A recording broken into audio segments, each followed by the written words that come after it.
World champion Atlanta Braves baseball is brought to you by Truist. One more time from the magical city of Miami. The Braves and Marlins wrap up a 4-game set here at Lone Depot Park, and the Braves trending in the right direction in the National League East. A win today gives the Braves a 6-game winning streak. They're 5.5 games behind the Mets and 5 games ahead of the third place Philadelphia Phillies. Hi again, Chip and Jeff. Happy Sunday. Great to head home after hopefully a sweep against the Marlins. And partner, what do we say? It's not how a road trip starts, but how it finishes. A rough beginning in New York, but the Braves are playing great in Miami. You said it. You start a road trip 1-4, and all of a sudden a week later you have a chance to go home on a 7-4 road trip. Good teams take care of business. You see right here, I'm not even talking about the Mets series anymore. You go to the Red Sox, the bats woke up. That was Vaughn Grissom's coming out party. They come down here. The pitching has taken care of business.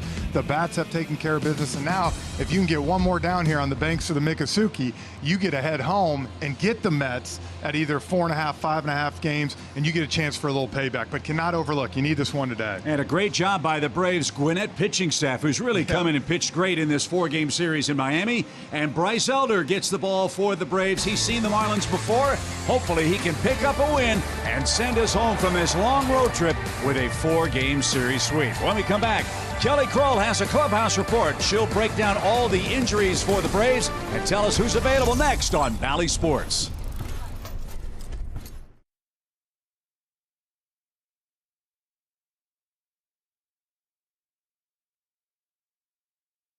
Weekend series this afternoon. Snitz Club hoping to bring out the brooms and set up a happy flight home. And of course, this contest will also conclude the 11-day road trip where we've seen the Braves get a little banged up physically. So from what I'm seeing, it appears as though the walking wounded are on the mend. Here's some updates to pass along. This afternoon, Travis d'Arnaud on the field going through some running exercises with the training staff, watching closely, also ran the bases and told me afterwards he has checked off all the boxes. He feels good, is expecting to be back for the Mets series starting tomorrow. I know all of you are wondering about Ronald Acuna Jr., who left the game early last night with right knee soreness. He mentioned the artificial turf here, how difficult that is after almost 18 innings of work. He is out of the lineup this afternoon, considered day-to-day, but is also hopeful to be back when the Braves return for the homestand. There's another look at a few more of the updates. Max Fried threw a bullpen yesterday, and Rick Kranitz told me he looked great, felt great. Now they just got to watch kind of that head and how he feels the next couple days. And there are your probables against the Mets. But first things first, Braves have to take care of business here in Miami. It is Atlanta, and it is the Fish, and it is the finale coming your way here on Valley Sports.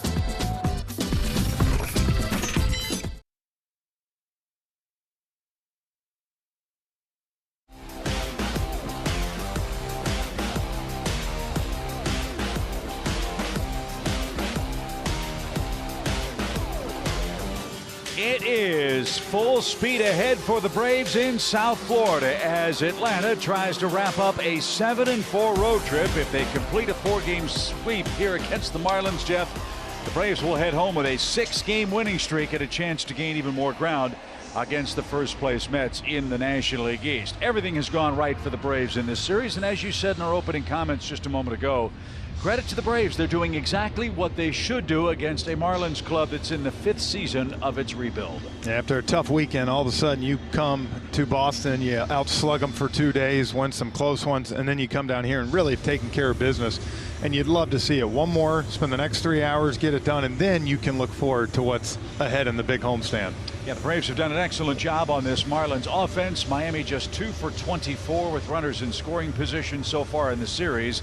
And the Marlins having a dreadful time at the plate. They're the first big league team since the 1979 Cubs to go 14 straight games, Jeff, scoring 3 runs or less in a game. And hopefully the Braves can score at least 4 with this Toyota starting lineup, which looks different. No Ronald Acuna Jr. as we suspected. A sore knee knocks him out of the starting lineup today. Vaughn Grissom will hit second. Austin Riley third. Matt Olson has homered in 3 straight games. He is the 4th place hitter for the suddenly surging Braves, who over these last 5 games have looked like themselves after the tough start against the New York Mets. Yeah, they have. You're seeing those 2 guys right there. Grissom and Harris have been a great combo. I love it. Snit moving Vaughn up to that 2-hole today. Let him, you know, he's been hitting great. Scored a run in all 4 games that he's 5 games that he's played in. So Atlanta will take aim at young left-hander Braxton Garrett. He's from Braves country out of Florence High School in Florence, Alabama. He was the 7th overall pick in the draft by the Marlins back in 2016. Jeff, we've seen him before, and this year 2-6. Yeah, and the start he did against Atlanta last year on August 16th, he only went 3 innings, Chip, 6 walks. So that's going to be a key for him. He's got pretty good stuff. Had 11 strikeouts against Cincinnati back on August 2nd, but he has had control issues. And the Braves have had no issues facing left-handed starting pitching. That's one of the big stories for Pine Senators Ball Club this year. They indeed are loving the lefties. Well, you think about Jesus Luzardo yesterday in that first game. I mean, he really pitched okay. He got his strikeouts, and they were able to work him over, and he could only go 5 innings and gave up 4 runs. So, yes, this team has a lot of good right-handed hitting that can hit lefties, and then you got a guy like Matt Olson that can handle lefties. So, tough assignment for Garrett today. So Dansby Swanson will be the Atlanta leadoff hitter with Ronald Acuna Jr. sidelined for Game 4. What are your Ford keys for a 4-game sweep? Well, extra base hits. 29 hits this series, 15 for extra base hits, so continue that. Then for Elder, look, give me 5 today. You don't have to go deep into the game. Between Anderson and Kyle Muller yesterday did a great job of not having to burn that bullpen, so just give you 5, and then Snit can mix and match for the last 4. The Braves start play today 5.5 games behind the Mets. The Phillies are 5 games behind us in 3rd place. The Braves have the 2nd longest win streak in the National League. The Dodgers have won 12 straight games. The Braves have won 5 in a row. So Ted Barrett says play ball. Here we go. Braxton Garrett versus Dansby Swanson. And Game 4 is underway. That was a very generous first pitch strike. I told you, Ted Barrett, one of the older veteran umpires, can have a bigger strike zone, so might have to watch that, but Elder can use it to his advantage too.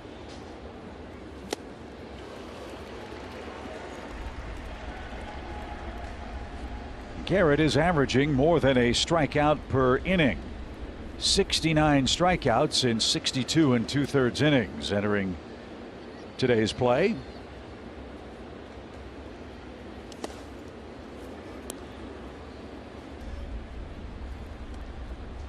And it's clear what the Marlins appear to be doing with this long rebuilding process. Pitching, pitching, and more pitching. Braves did get a break in this series. They have not had to face Sandy Alcantara, who is their all-star and ace.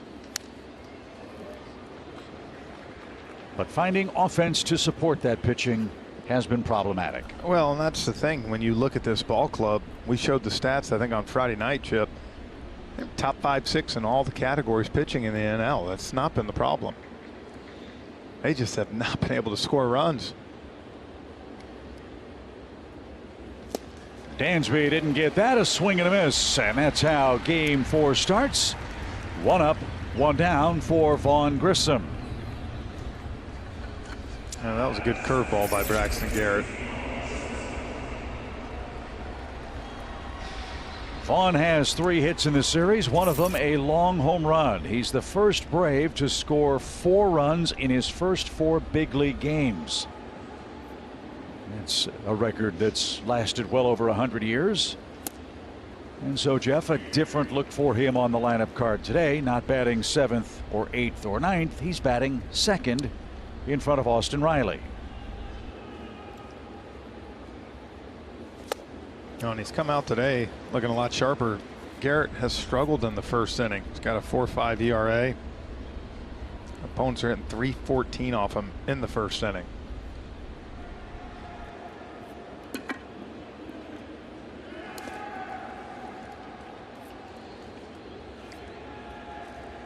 Garrett was on his way to Vanderbilt before the Marlins selected him in the 2016 draft.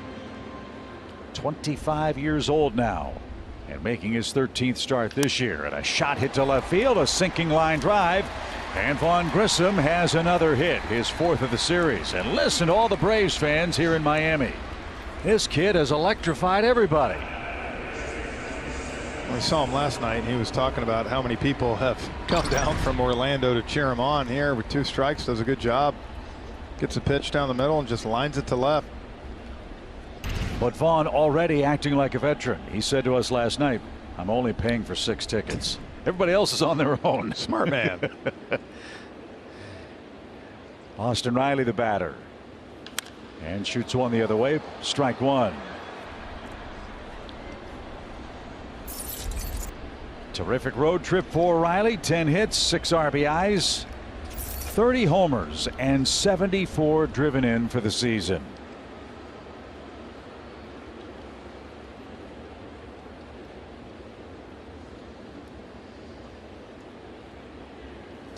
That one all the way to the backstop. No chance for Fortes.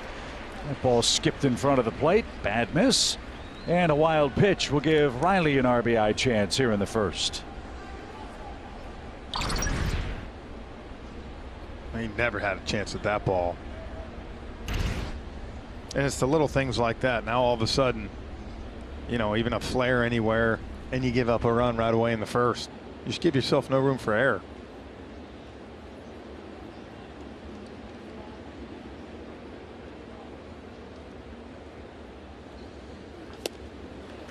Top of the zone with a good fastball. Austin Riley, 74 RBIs this year. And over his last 39 games, the Braves MVP candidate is hitting .376. He has been barreling everything.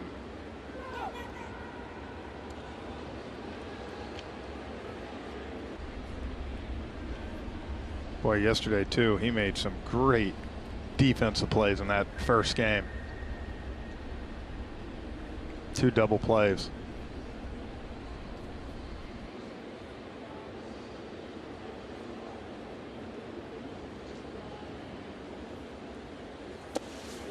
And Austin Riley gets hit with a pitch. Let's see where this got him. So Garrett trying to bury that pitch in on the right-hand hitters, has thrown a wild pitch and now hits a batter. And the bottom of the foot. When you hear people talk, that's what he's trying to do. It's called a back foot slider, and that one legitimately hit him in the back foot. See Matt Olson 3 straight games with a home run.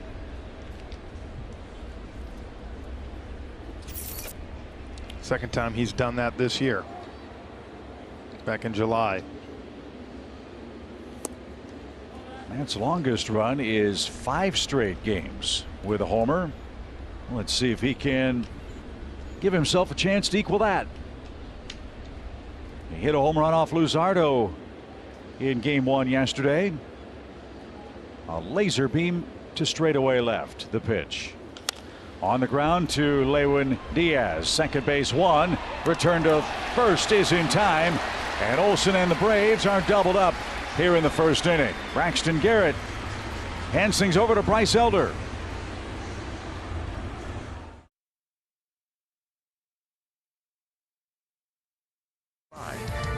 Your local Ford dealer. Delta Airlines, keep climbing. And by Truist, when you start with care, you get a different kind of bank.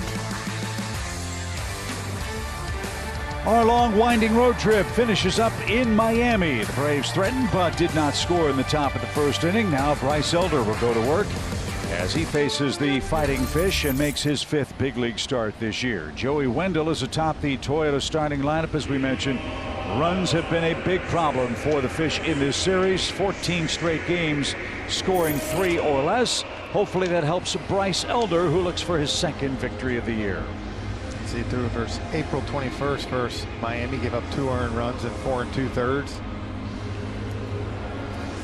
This big thing we talked, kind of like Kyle Muller and Ian Anderson yesterday, when he throws strikes, this great Atlanta defense can go to work. And as you said, very offensive challenged team right now for the Marlins. First pitch swing, fly ball to center. 1 pitch, 1 out. Like that ratio as Joey Wendell is retired to start the game. Now, Chip, what can happen too sometimes is you start pressing, you start trying to do too much. As an offense, these guys, everybody's trying to come up with the big hit. And I'm telling you, eventually it can catch up to you. Guys are just trying. You've gone 14 games in a row with 3 runs or less. You know, that's what they tend to talk about. John Birdie, the batter, hitting .269 for the year. And he takes inside, 1 ball, no strikes. There's never been a question about Bryce Elder's stuff. It's just been the accuracy. 14 walks, 14 strikeouts for him this season as a big league pitcher. But Jeff, encouraging signs for him in July at AAA. Undefeated, a 2.48 earned run average. Remember that first game versus Washington, he went 5 2/3. He had no walks. Right. Then he came out the next game, and remember we kept saying we felt like he was trying to be too fine.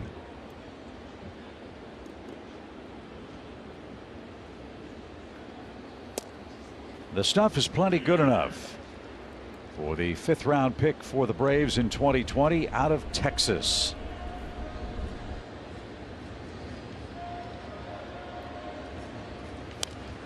And right back to the netting foul. It's 1-2.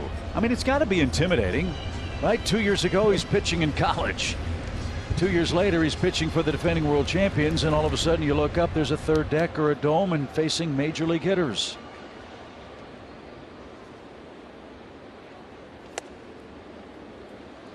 Well, and sometimes, look, you're going to face a team he, pitched against the Mets some. It's a dynamic lineup. They're tougher to navigate through. Swing and a miss, took something off, and John Birdie is struck out. 2 away. Well, I liked what you said a moment ago about Elder. Get 5. Yeah. Don't have to throw a complete game. Give your team a chance to win, stabilize the rotation, and give the offense a chance to go to work against a young left-hander. Yeah, and then, a guy like Aguilar here, who's really kind of the big power threat in this lineup. We saw him had a couple home runs yesterday. You got to be a little more cognizant of how you're going to navigate him. But other than that, you can go after these guys. Aguilar's had a nice series. He's hit homers in back-to-back games for the Marlins. Aguilar with 15 of those.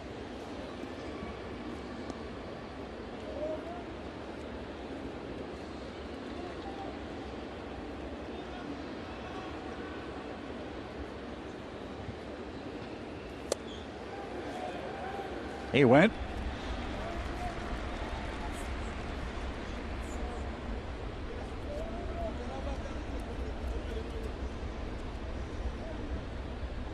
Base is empty. 2 strikes.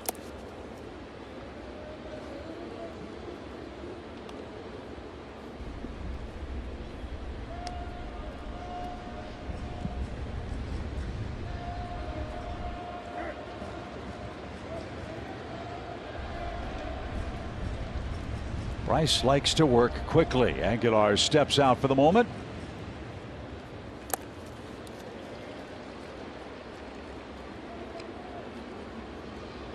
And now the first deep count of the game. J.J. Bleday waits on deck. And he lost in ball 4, a 2-out walk.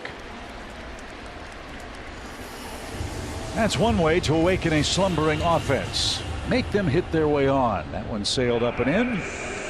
And Bleday is up. He's 0 for 10 at the plate in this series.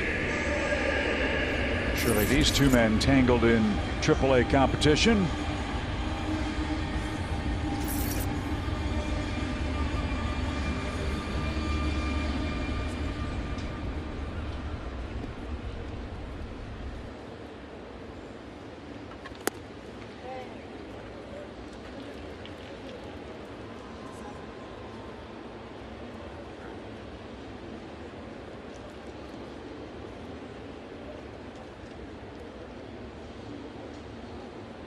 Bleday, another high draft pick for the Marlins, 4th overall in 2019.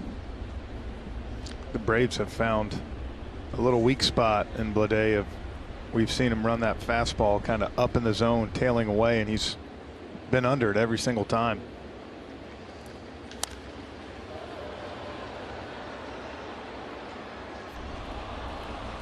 And up and away foul, 1 ball, 2 strikes.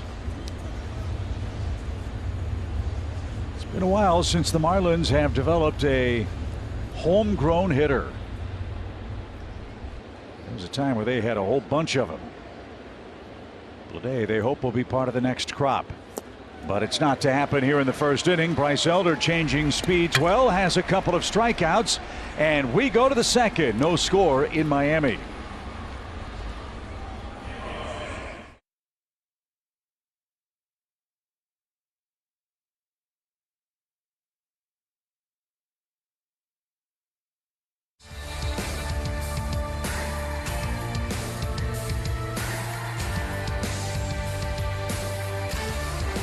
Pretty day in Miami. Time for a sweep. And the Braves, if they can do that, would wrap up a 7-4 road trip. William Contreras leads off inning number 2. Robbie Grossman and Eddie Rosario will follow for the Braves. Braxton Garrett pumps over a quick strike. Garrett's last 3 games 0-3 with a .587 earned run average.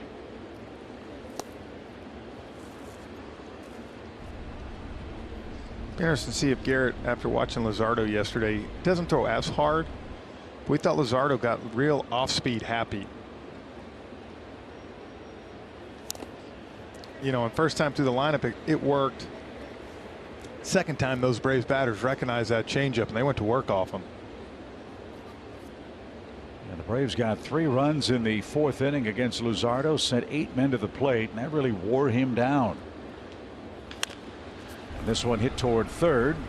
Wendell to his left, and that takes care of Contreras. 1 away in the Atlanta second, and Robbie Grossman is coming up.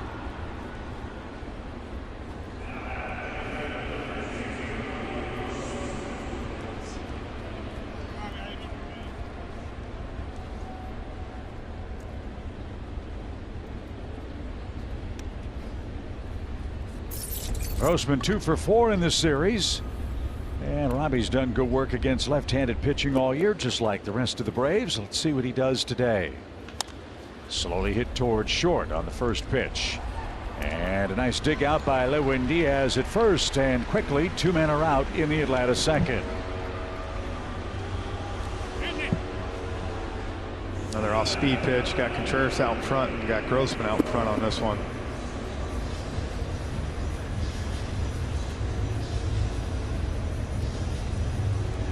Eddie Rosario is up next. He's got a 3-game hitting streak. And if you're just joining us, no Ronald Acuna Jr. in the lineup. His knees stiffened up during the game last night, so the Braves playing it safe with him on the artificial surface. Hopefully we'll have Ronald and others ready to go tomorrow night when we face the Mets.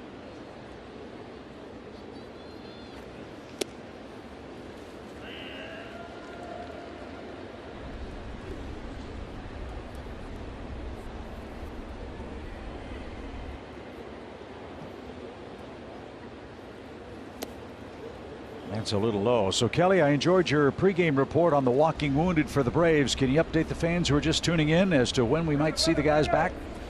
Which one do you want to hear about first, Chip? Take your pick. The good news is Travis d'Arnaud is out here on the field. He was the first guy I saw running through exercises, also ran the bases.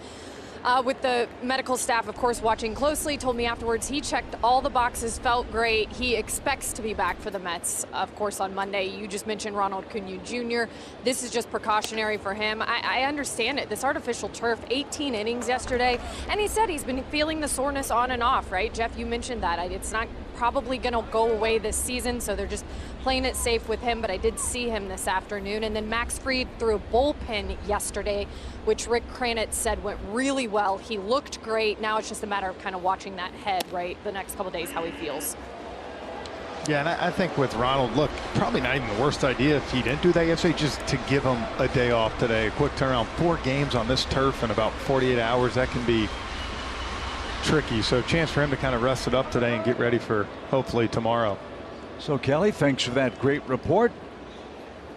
And Rosario will take first base. That's the first walk for Braxton Garrett. And Marcell Ozuna is coming up. Ozuna has been dropped to 8th on the lineup card today. And I think we agree Kelly did a great job with her open, Chip, as she had 5 or 6 mascots down there around her the whole time. That's right. I think today's Billy the Marlin's birthday. Yes. I sang him happy birthday, but guys, I really didn't want Blooper to find out. I just don't want him to get jealous, you know what I mean? Well, hopefully he's not watching. I'm also glad I'm not scared of mascots, because that would have been a very awkward situation. There's about 3 or 4 or 5 of them here to celebrate his birthday today. So, hey, one more to pass along. Chadwick Trump, you see him at the top of the dugout right now. He, of course, we saw the quad tighten on him yesterday. He said that he felt a lot better than expected this morning after going through some treatment in that second game yesterday. So, you know, if for some reason Travis d'Arnaud can't get back, he is available, and we saw him do a terrific job yesterday. But all he does is get extra base hits, so yeah, that's it. Doesn't have to run. 3 hits, 3 RBIs will make everything feel better.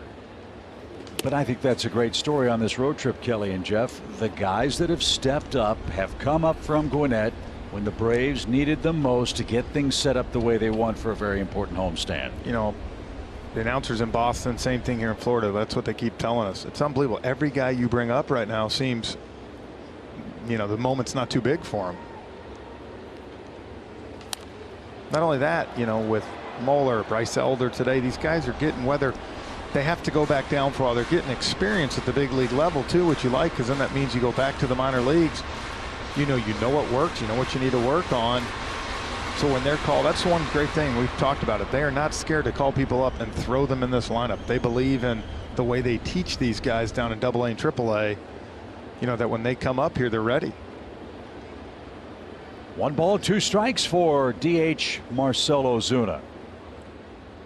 Eddie Rosario takes off from first. The pitch is in the dirt. Fortez's throw is way high, and Eddie Rosario steals his third base.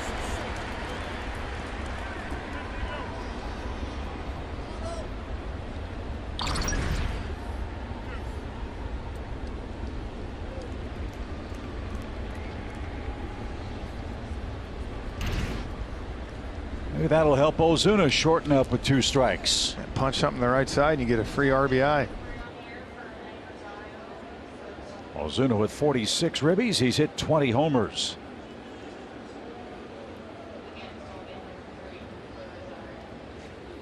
Shot to right field. That's down for a base hit. Anderson comes up on a big hop. Eddie around third. The throw is going to come to the plate, and he's going to be out by 3 steps.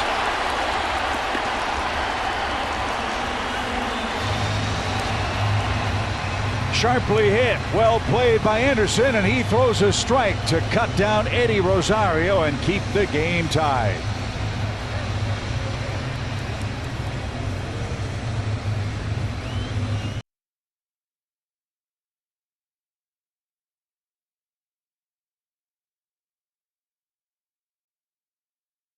Eddie Rosario a little late to get to the outfield after that sprint around the third base bag. He was thrown out on a perfect throw from Nick Anderson.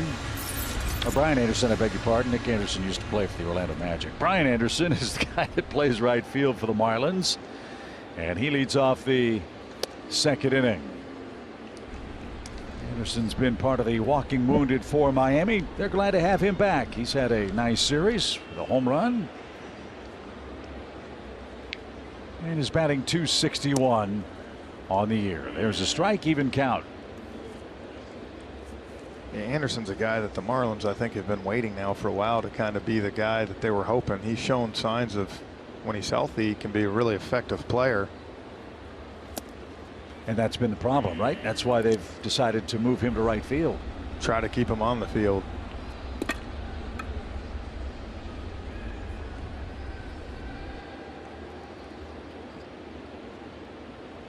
Elder back to work. The 1-2 is lined toward left, and Eddie is there to make the play, and that's out number 1 in the second inning.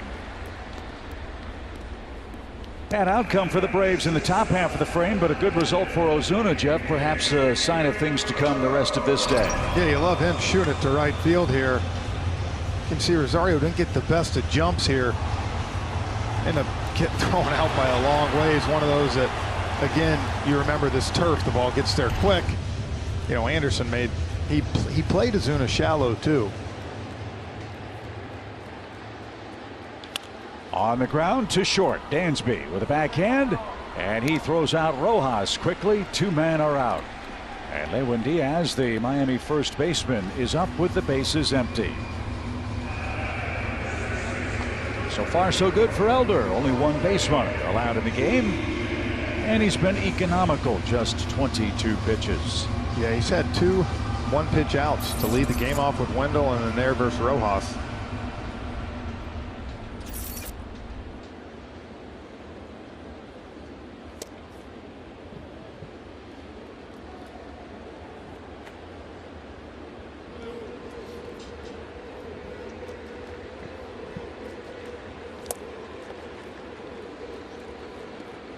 Lewin Diaz had good numbers at AAA. 19 home runs. To this point, Jeff, it has not translated to the major leagues, where he starts play today hitting 150.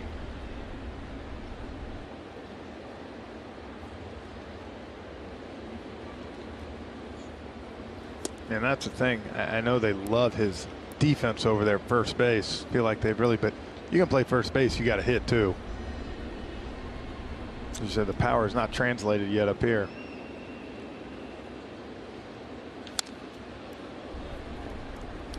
That's how many general managers look at building their club. The power positions: left field, right field, third base, first base. And the Marlins could use some power. They have 1 man in double digits in home runs in today's lineup. Ooh. And that was close, but Diaz takes another 2-out walk. That was really close. It's kind of set up there too. Surprised that Ted Barrett didn't give him a call. Call that on Eddie Rosario. Yeah.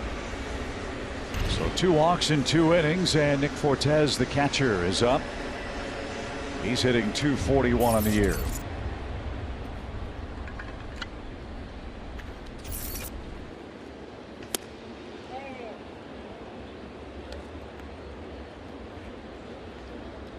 Low, I suppose. 1-0 the count.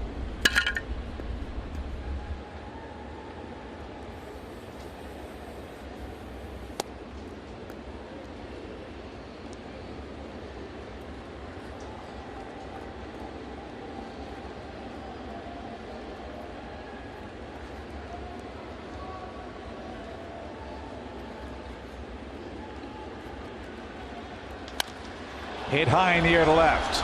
Rosario is back, and he's got it in the middle of the warning track. That ball went up and came straight down, and the ballpark big enough to hold that. Fortes gave it a ride.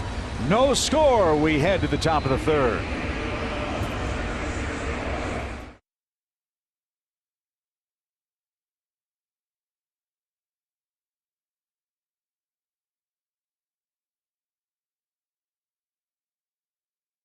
Visit your local Toyota dealers today. Toyota, let's go places. The Georgia Lottery. Today could be the day. And by Kaiser Permanente. Billy the Marlin sharing the love with our Kelly Kroll as we move to inning number 3. I think Blooper might be mad now if he sees it. Well, one sure way to make Blooper happy is to get a couple of runs here in the 3rd inning. And Michael Harris will lead off. He's had a fantastic road trip. Hitting .343, a couple of homers, 7 RBIs. He's scored 8 runs.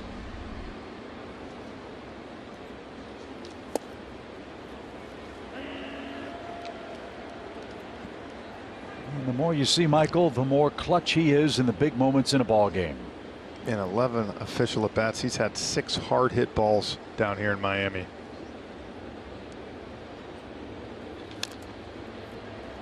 And his month of August has been terrific, so much so that's our Zaxby's indescribably good play. And those 10 runs are the most for the Braves this month, and he leads all NL rookies in average, OPS, and steals. This one hit sharply on the ground to second. And That is out number one. Back to the top we go, and Dansby Swanson, who struck out his first time up. Dansby's hit a cold spell. He's 8 for his last 45. There's been a little swing and miss in there from time to time for the Braves shortstop, but it hasn't carried over defensively, where he continues to play Gold Glove caliber shortstop. He's still taking his walks too. First game yesterday had 2 walks. You know, when you play every day like that, sometimes you get a little bit tired. I think for Dansby, getting back home to Atlanta will be a good thing. Plays, you know, a bunch of night games in a row. I think it's going to be good for everybody in the traveling party. I don't know about you, but I cannot wait to kick my suitcase into the corner of the closet and say, don't talk to me for a week. And not have to dig through for anything. Yeah. Shorts. This has been a very productive but very long road trip, as this one back to the mound, and that'll be the second out of the inning. And Vaughn Grissom's coming up. He picked up the first Braves hit.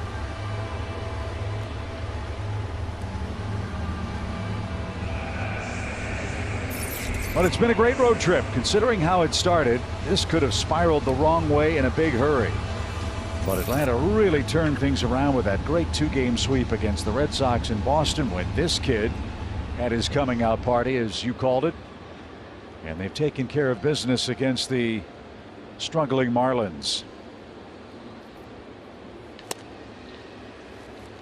who face the San Diego Padres in the next series here at Lone Depot Park. It doesn't get any easier for him. I think they got Musgrove tomorrow night, someone told me.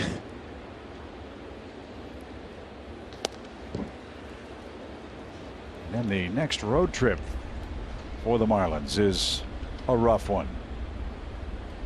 At LA, at Oakland, and then home for the Dodgers.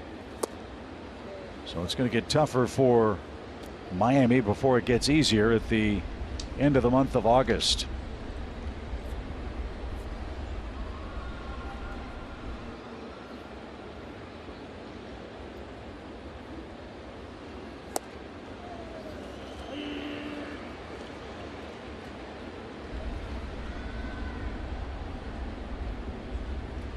Kid's first homer at Fenway Park, his second here in Miami. He's now got a 2-2 count. And he's got another base hit.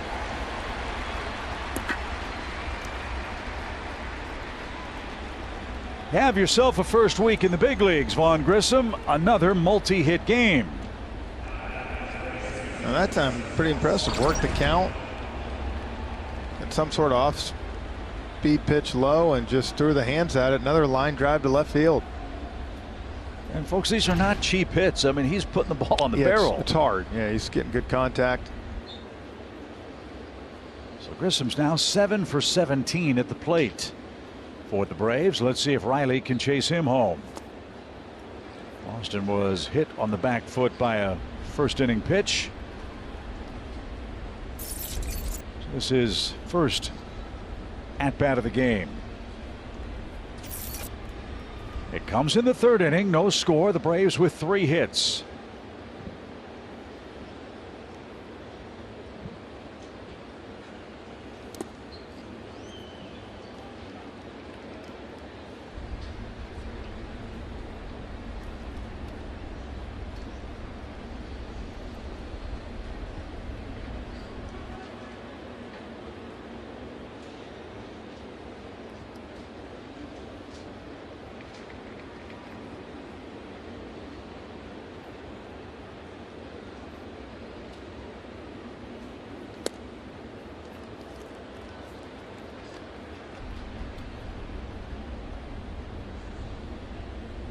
It's where Austin versus lefties, second best average in National League against left-handed pitching, but he picks a spot, and you always see he rarely chases that fastball up. He's looking for something down that he can drive.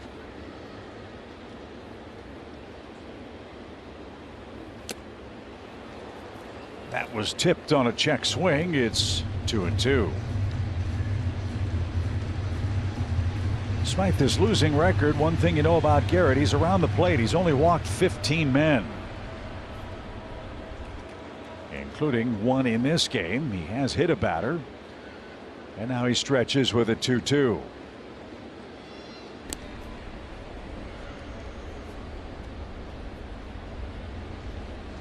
Garrett gave up a couple of home runs in his last outing up at Citizens Bank Park against the Phillies. 4 runs in 4 2/3 innings.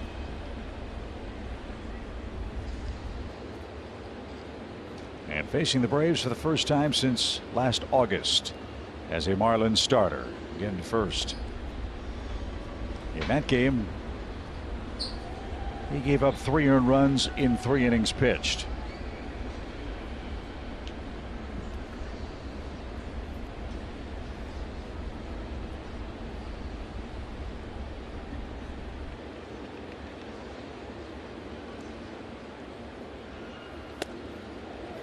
Good take.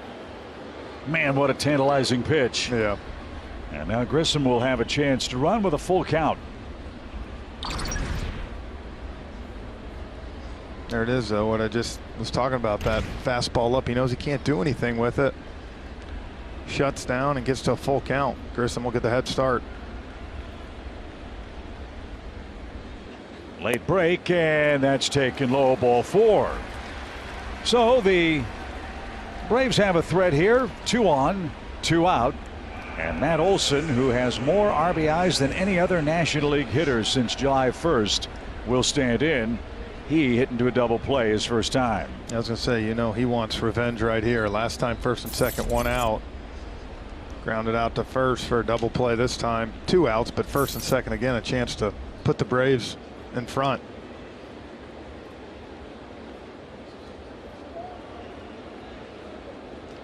Again, Olson has homered in 3 straight games. And you can see why Garrett's tough on left-hand hitters with that pitch.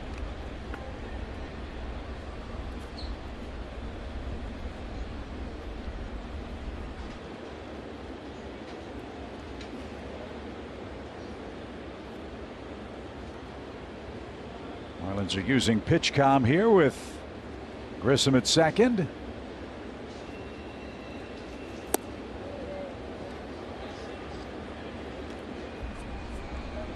Well, yesterday we saw against Luzardo, he drove it in the left center seats. It's a good guy too here to stay the big part of the field for him with that kind of slow off speed pitch.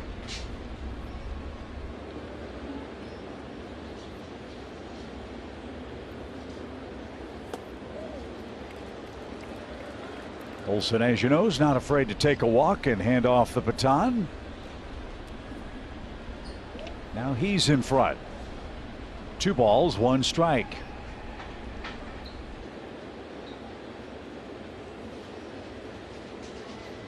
Olson leads the club with 56 bases on balls entering today's play. And a shot. Nice play. Diaz raced to the bag. Pitcher covers, and that retires the side. Slick fielding. Lewin Diaz took away a double and maybe 2 RBIs with a play down the line. Atlanta strands a pair in a scoreless 3rd inning. The Marlins come up 0-0 in Game 4 because of this terrific play at first.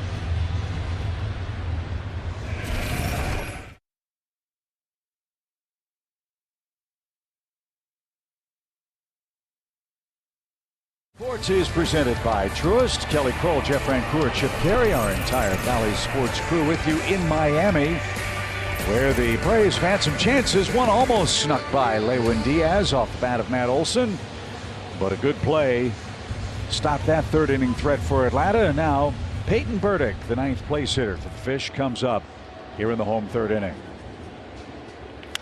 He swings the first pitch and a roller to 3rd. That's 3 1-pitch outs for Bryce Elder. He'll take as many of those as the Marlins want to give him. Throw that sinker. Get a first pitch out. Like you said, did it to Wendell, this guy, to start the game. Got one last inning, and now here again in 3rd. Wendell flat out to center.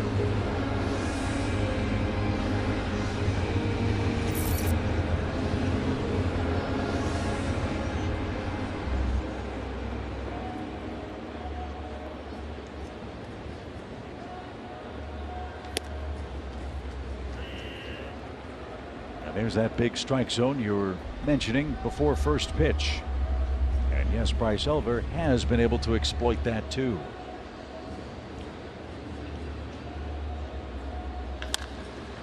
Olsen, tricky hop, race to the bag, perfect feed, and quickly 2 men are out.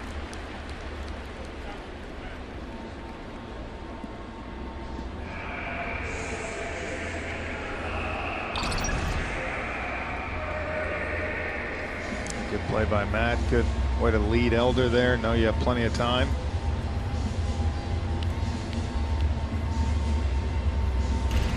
Yeah, just a few short months ago, infielders and pitchers were doing that every day at Northport. And 2 quick outs for John Birdie, who struck out in his first trip. And Bryce threw John some good sliders last time up.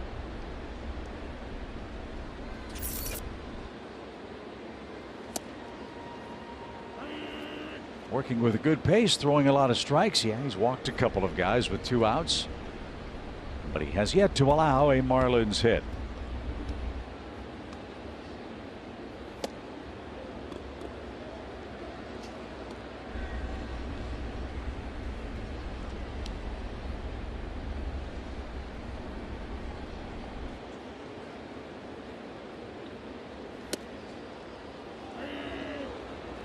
Can't be a surprise now. The top of the zone has been almost an automatic strike. Yep.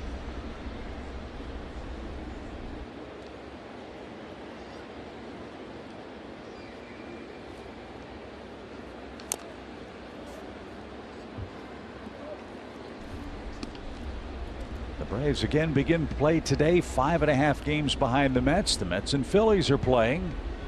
Mets have an early lead, 1-0. Versus Zach Wheeler, who's starting for the Fightins today. There you go. Nope. We'll try again at 2-2. Now 3-2. So the bottom line is, if the Braves win this game, they're going to gain ground on somebody, and they've done that over the Phillies. We're now 5 games behind the Braves in 3rd place in the division. Braves, the top National League wild card team, with San Diego and Philadelphia the other 2 in wild card position at the moment.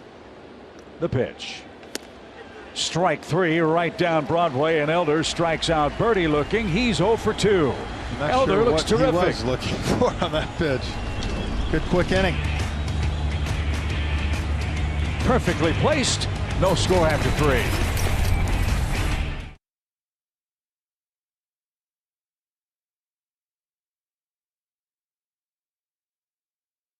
Thanks for spending your Sunday with us here in South Florida. Come join the Braves game day staff and experience the most exciting, dynamic atmosphere in sports. Staff benefits include complimentary game tickets twice a year, flexible work schedules, employee discounts at the Braves Clubhouse store, and a lot more. Learn about all the roles available. Go to braves.com/jobs.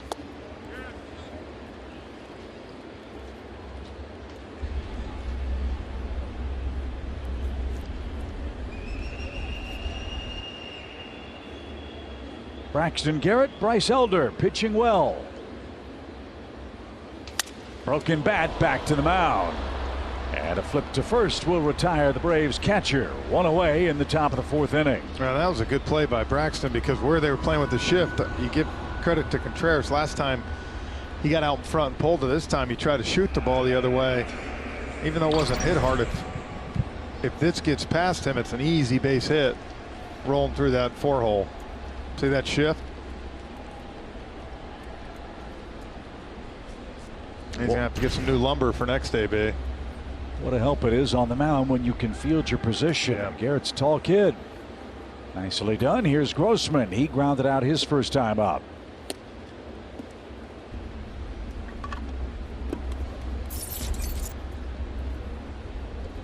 Garrett's listed 6'2", 202 pounds.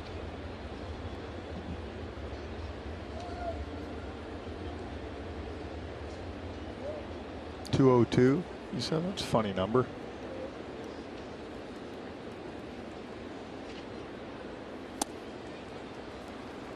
That's in for a strike for Grossman. 1 ball, 1 strike.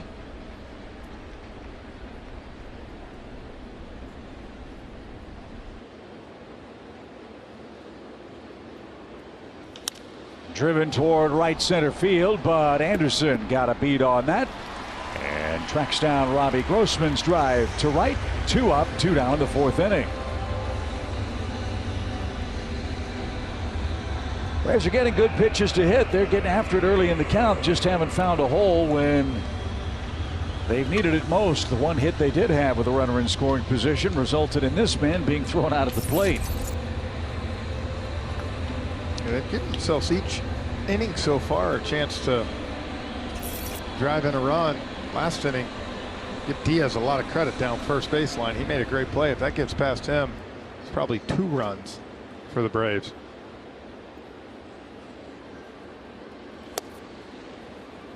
Rosario walked, stole second, and Brian Anderson threw him out on a hard hit ball from Ozuna. That ended the 2nd inning. Marcel would be next.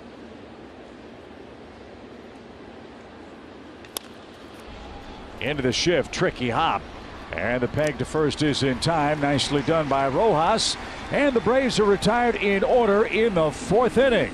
0-0.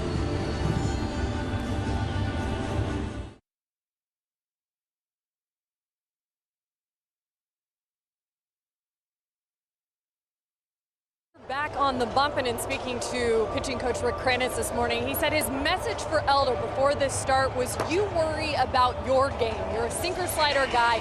Pitch to your strengths. Don't try to fit their game into yours. And guys, in following up with Chadwick Tromp, who's worked quite a bit with him in Gwinnett, he said, you know, getting ahead in counts, that's the key for him. And same thing with the game plan. But I thought it was interesting because whose pitching game plan is it to get ahead in counts, right? So I said, go into that a little deeper and tell me what allows him to do that some days better than others. And I know you guys will appreciate this because you've already mentioned the tempo. And he goes, these pitchers may not realize it, but you know what they're going to love one day? That pitch clock in the minor leagues. They may not know it yet, but they're going to, because they don't have time to overthink things. They don't get the hitters time to overthink things. And he mentioned the tempo being a huge thing for Bryce Elder right now, which we've already seen this afternoon. I think we'll love the pitch clock too, Kelly. Absolutely. You're home in 3 hours. That's what he said to me. Yep. In and out. So what was Nuke LaLoosh's line? Don't think, just throw, right? Well, and that sinker, boy, that last one to birdie, we had to rewind it when we got between innings. That thing had a lot of drop to it up in the zone. Riley waits for a big hop and got it. Aguilar lumbers down the line. It is retired for out number 1. Elder has sent down 5 consecutive fish. I love what you said earlier. For Kyle Muller, he's going to go back to Gwinnett feeling really good about his performance. For Ian Anderson, he's going to go to Gwinnett with some things to work on, but leaving with 6 innings of 2-run ball. Here Elder has gone 3 1/3 innings and hasn't given up a hit yet. Also, you get down there, you know that you're going to get another opportunity up here. So I always say sometimes, you know, it makes you work even harder. Sometimes I feel like guys get stuck down there, Chip, and it's kind of that woe's me feeling of what the heck's the point, you know. But when you know you're getting opportunities like this, it makes you want to keep grinding away. Get it to where one day you get here and they can't send you back. Blades scalds that one toward left center field. Harris on the run. He's not going to get there. That'll bounce high off the scoreboard. And J.J. Blades swings at the second pitch. And that is the first Marlins hit. It's a 1-out double here in the 4th inning.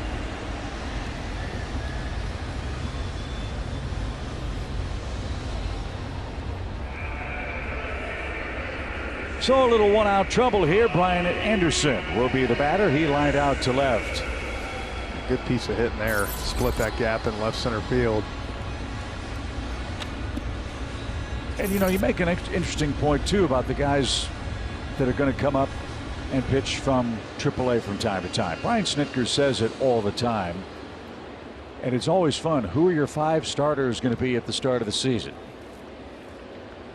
It is exceedingly rare that a team uses only 5 or maybe even 6 starters this year.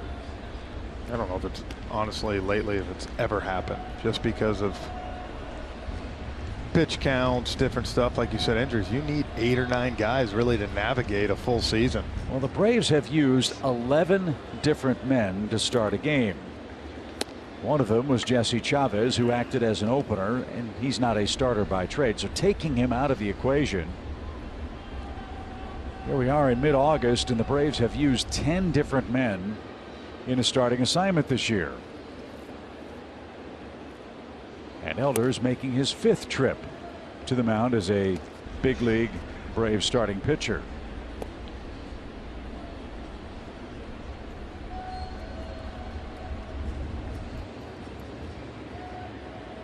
Two balls and a strike. Shift on for Anderson. Blade has good speed, and that's called a strike. It's even 2-2.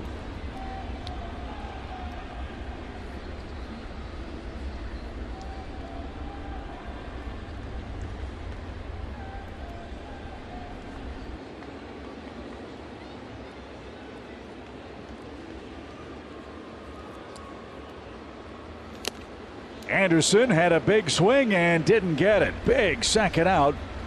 4 strikeouts for Bryce Elder, 2 away. Beautiful sequence. Drops that curveball in there the pitch before. And then you see that 92 run back out over the plate. I mean, it's what a great pitch.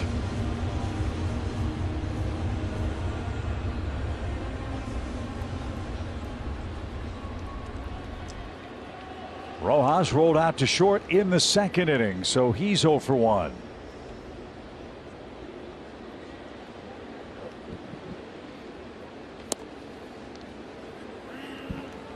That slider is, you know, a lot of guys you'll see sliders 86, 87. His is a lot slower, almost like a little bit of a curveball. It's got a lot of just kind of looks on it, and have not been able to pull the trigger.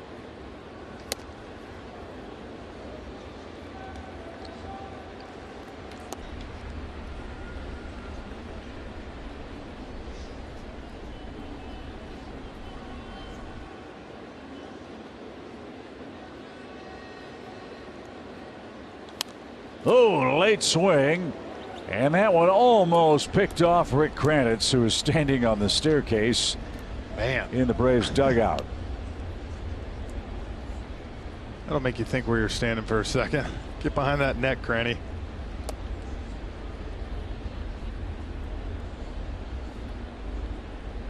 How's that for a view? Yeah. 1-2 pitch. And a nice block evens the count for the Miami shortstop, Miguel Rojas.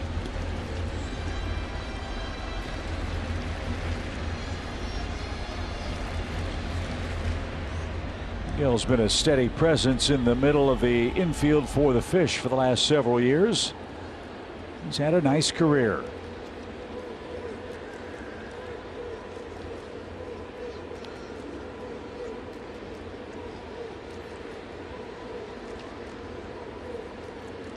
Two balls, 2 strikes.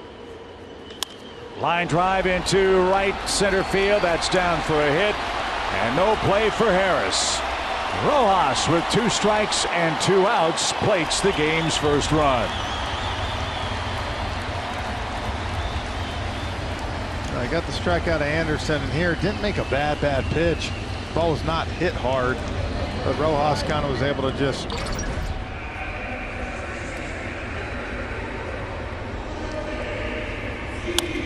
caught a little too much of the plate, and he was able to inside out it. Blade, good speed, 2 outs going from the beginning, no chance. So it's 1-0 Rojas with his 29th RBI. Now you get Lewin Diaz. That's in the dirt. 1 ball, no strikes.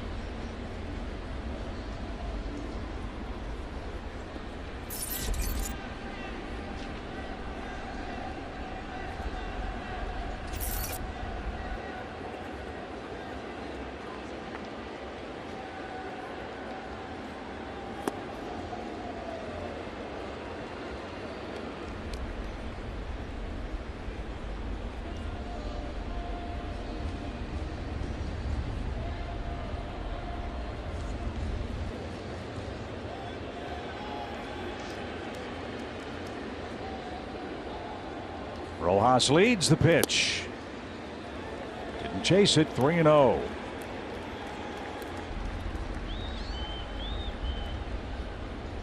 Braves will have to shoot for their 22nd comeback win today. They're 21-13 in such affairs. It's only a one-run game. Oh. Price will take that kind of help the rest of the way. 3-1. So say you caught a break there. Now get yourself back in the count.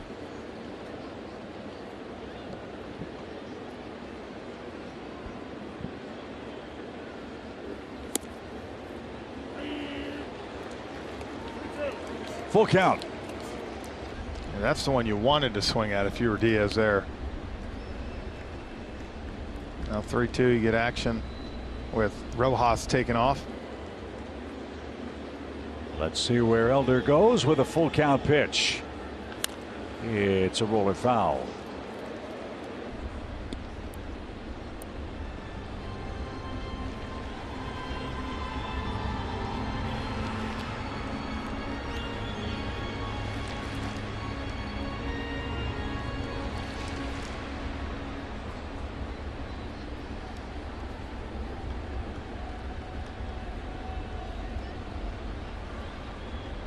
Runner goes again. Pitch on the ground into the shift. And Grissom with a long throw takes care of Lewin Diaz. Rojas with a 2-out single gives the Marlins their first lead.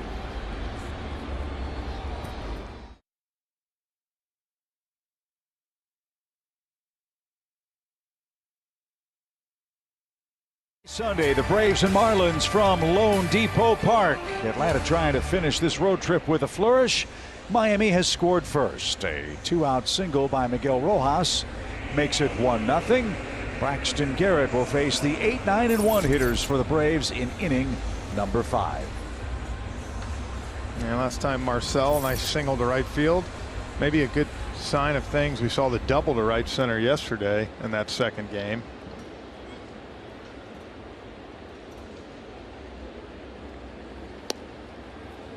Braves are looking for their 8th series sweep of the season.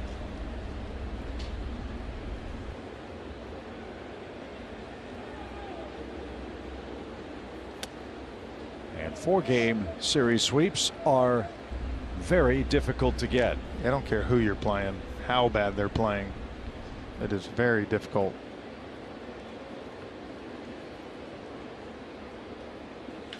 Smoked into center field. Ozuna's got a 2-hit game. So Jeff, this success today may go back to what he did in the game yesterday. In the 6th inning, he grounded out to second. Sharply hit ball, made an out, but tried to do the right thing. Maybe that's beginning to carry over. For Ozuna, entered play today with 3 hits on the road trip. He's 2 for 2 today. Well, yes, he's got power and he's going to run into him every once in a while to left field, but last night and today are perfect example. Double to right center, base hit to right field, now single up the middle, using the big part. Not have those hips flying open.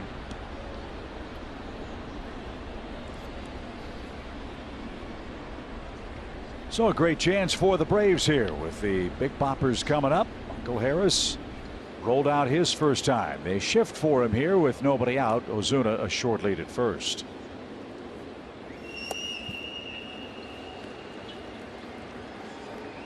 Garrett beat him to the spot. It's 0-2.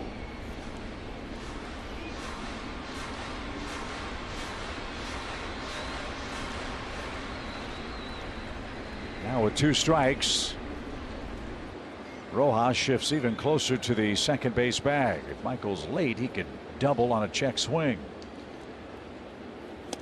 And they pitch him that way, but way outside.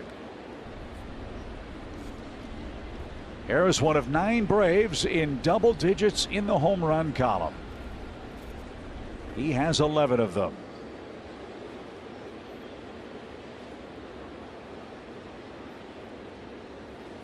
And he chased one off the plate, and he is out number 1. So that is 2 strikeouts for Braxton Garrett, 1 aboard. Dansby Swanson is coming up. First, a quick word from Delta.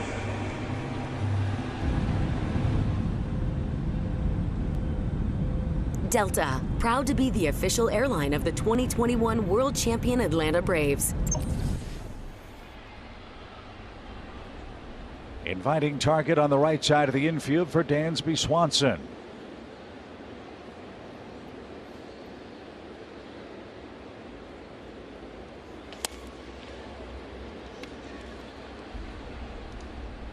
Since mid-May, it hasn't mattered where Brian Snitker has put Swanson on the lineup card. He has been extremely productive. With Acuna out, he slides into the leadoff spot today for the Braves and looks for his first hit today. Now, I'll tell you what, not everybody can do what he does as far as where you hit. Some guys, I'll tell you, I want to hit second, I want to hit fourth. They like it. Dansby's one of the few guys that Snit has moved around everywhere, and as he says, not one time do you ever hear a complaint, an excuse. Just continues to grind out ABs every night.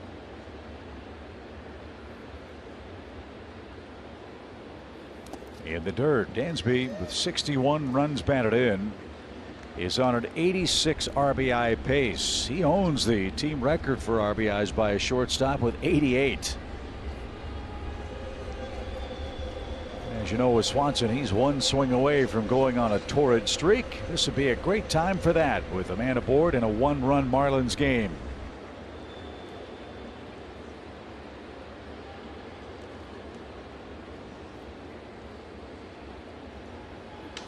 There it is, ground ball right field. Ozuna will stop at second. Dansby didn't hit it hard, but took advantage of what the Marlins defense gave him, and the Braves have 2 aboard and 1 out. Let me tell you, that swing right there, he had every intention of doing what he just did. He knew whether it was off speed, sinker away. He just tried to hit that hole right there, knowing I don't have to hit it hard. And now you got first and second with Grissom and Riley coming up. So Fortes wants to maybe try something different. Vaughn Grissom is 2 for 2. And while the Marlins talk about this, we'll talk about a quick word from Zaxby's. Try Zaxby's Chicken Finger Plate with Tongue Torch, Zax Sauce, or any of our sauces.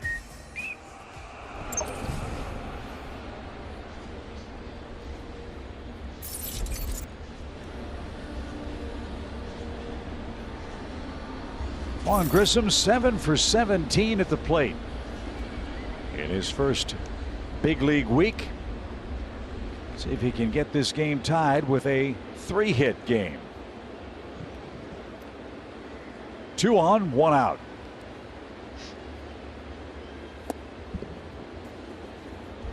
And you can see he's seeing Garrett really well today. He's spitting on every pitch that's down in the zone.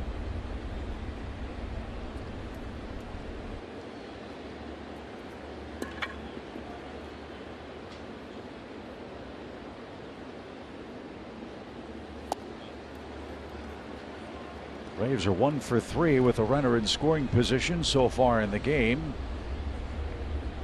That hit, though, turned into an out at the plate when Eddie Rosario was thrown out. Now Vaughn way ahead in the count. 2 balls, no strikes. Sharply hit, but to short. Second base 1, first base, bad throw.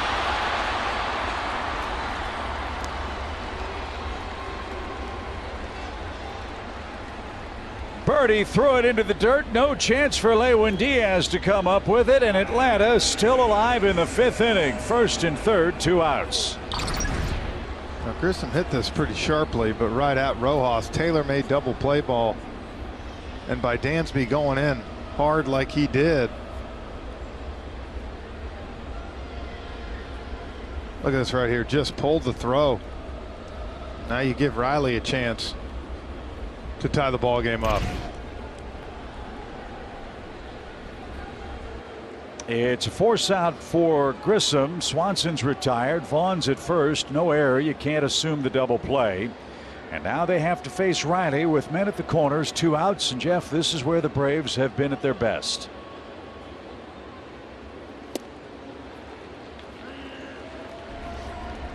Best teams in all of baseball with 2 outs.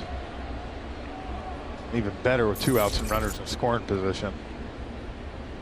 Entering yesterday's play, the Braves had scored the most runs with 2 outs. And second with a .259 average. Same rule for Riley here. They're giving him the right side of the infield if he can guide a ball that way. He's behind in the count. Driven high in the air toward right.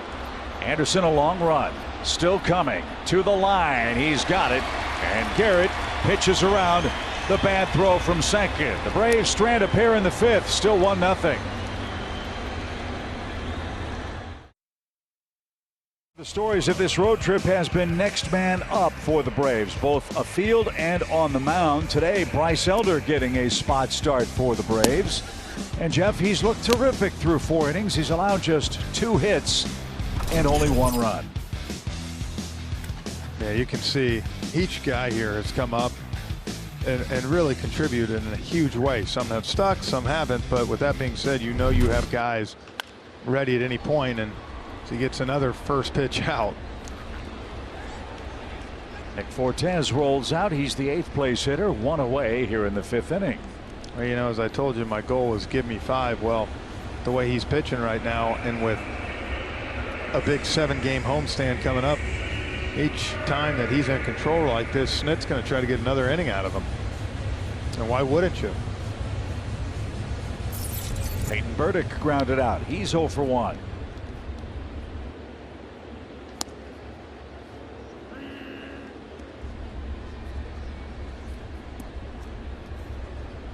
It happens a lot. Guys get to the major leagues, have a bit of success, and then the league figures them out. They go back to AAA. What you want to see is obviously what do they work on to, as you said, force the hand and maybe make a big league club keep them.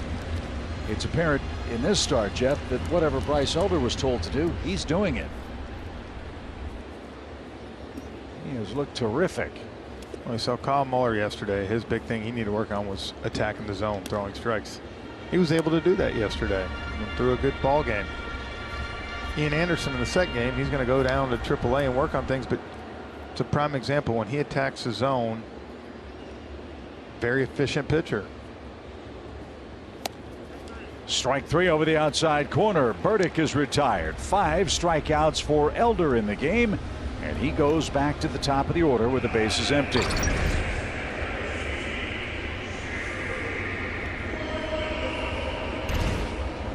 Well, that was a pitch that Greg Maddux made famous right there. 6 to 8 inch run back right, painted on the plate, and it freezes that hitter. So a new big league career high for Bryce Elder, his 5th strikeout in the game. And here's Joey Wendell.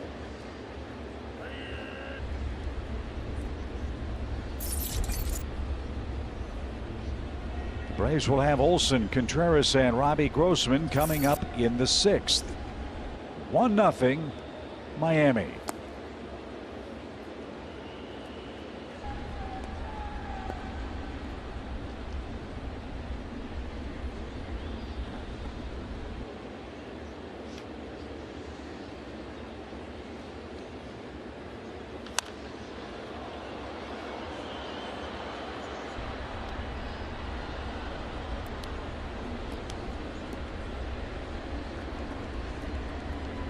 Joey Wendell's had a nice career. He started with the A's, then to Tampa, now in Miami.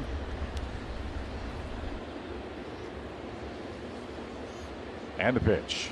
Swing and a miss. That ball had some cut to it. Back-to-back strikeouts for Bryce Elder, who's thrown 5 terrific innings. Now the Braves bats need to give him some help.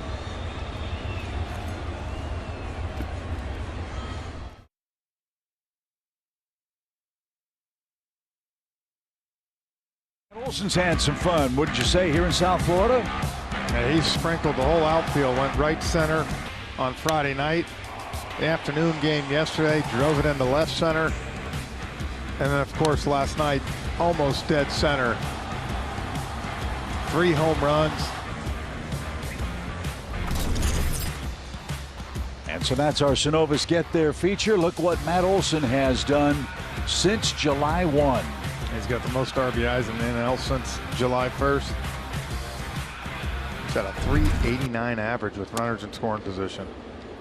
So Kelly, the Braves getting exactly what they'd hoped they were getting from the Parkview High School star. Yeah, it was good to talk to him after last night's ball game, and pretty forthcoming with some of the adjustments he's been working on, Frenchie, since the All-Star break. Felt like there was improvement to be made, and he discussed last night the legs specifically, using them more and how it's been able to, of course, provide that power that we've seen over the last couple of days, 3 home runs in 3 games. But what more have you seen, I guess, in that area? Because he doesn't always open up about his mechanics, right?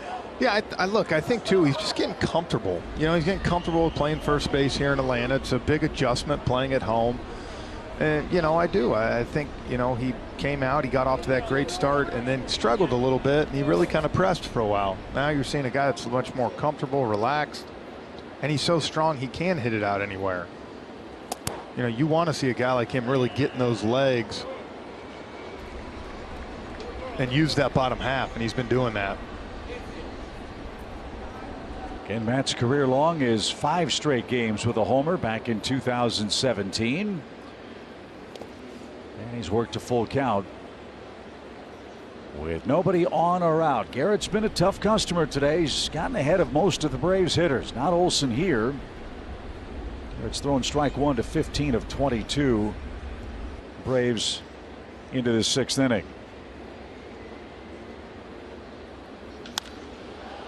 Just missed it.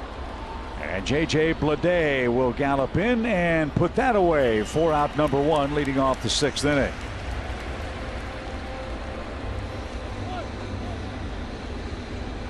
Braves have left 6 on base through 5 1/3 innings so far. Let's see what William Contreras can do. He is 0 for 2.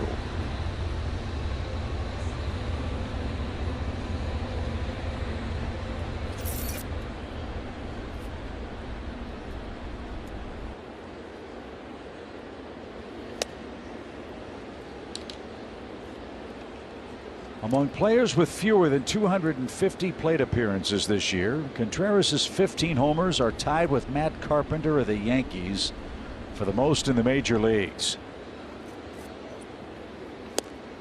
Carpenter enjoying a career renaissance in New York after all those years with the Cardinals. Then he broke his foot. Had an incredible little comeback this year. 1 ball, 1 strike. And he had the Spencer Strider mustache working up there in New York. Maybe that's the secret. It might be.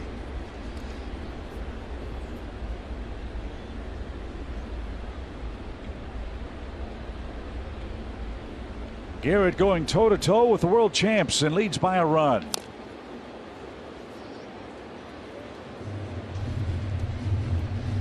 His longest outing this year was on the 4th of July. He went 7 1/3 innings against the Nationals and gave up 1 run. He's gone 5 1/3 today. Mile-high fly ball right at Bleday. 2 are out. The Braves are getting good swings. They're getting chances right now. They just have not been able to get that big hit yet. A lot of high fly balls.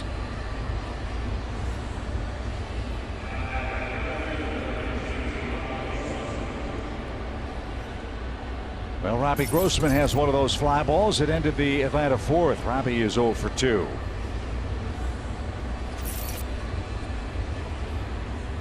Braves have won 11 of 13 games played head-to-head here at Lone Depot Park.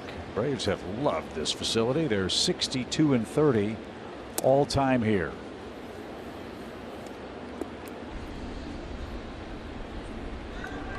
And with this power-packed Atlanta offense, they are 1 through 9 on the lineup card, 1 swing away from a tie game.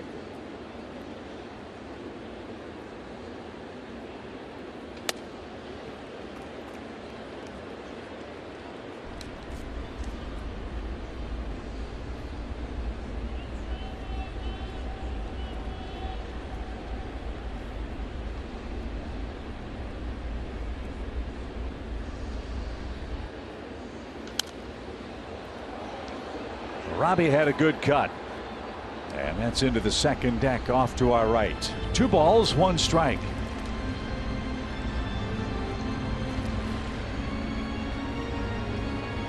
Robbie Grossman's last homer June 19th. When he was with the Tigers, it came against Texas.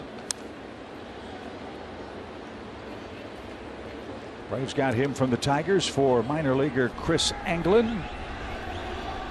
And Grossman, with that Braves uniform, is the 5th big league club he's played for. Houston, Minnesota, Oakland, and the Tigers the others. That was close, full count.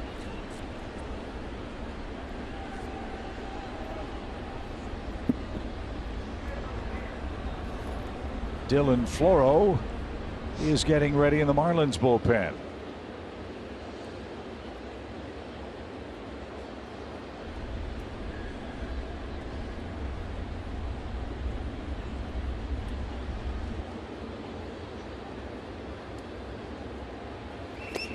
And a 2-out walk continues the Atlanta 6th inning, and Rosario coming up. That is walk number 3 for the young native of Alabama. And let's see if Eddie can make Garrett pay here. It's usually where the Braves have done their best work, is with 2 outs.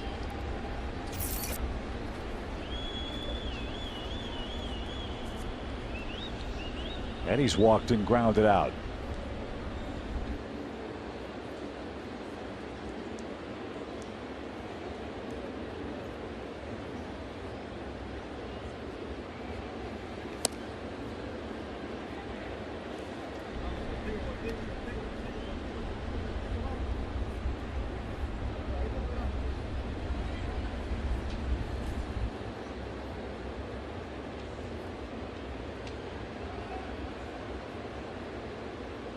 Lefty-lefty matchup for Eddie Rosario.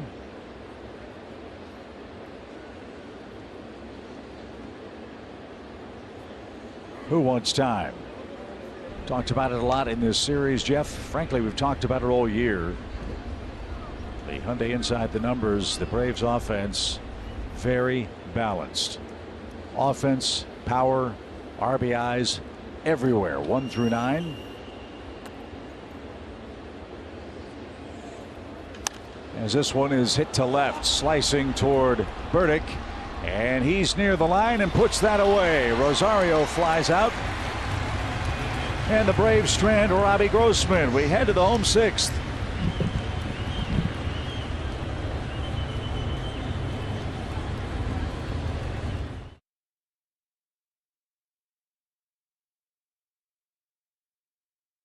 Sellers pitching a great game for the Braves here in game 4. Here's his arsenal through 5 innings. And Jeff, that sinker's been awfully good the first 2 times through the Marlins order. And you can see those sinker too. Those are the ones up where he's really caught them looking. They've been comebackers. You love that he's got 2 more on the slider, 1 on the change, mixing his pitches well today.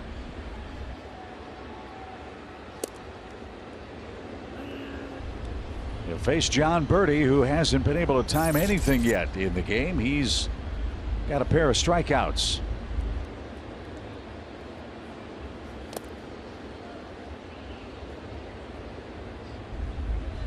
So Birdie 2 for 11 in the series.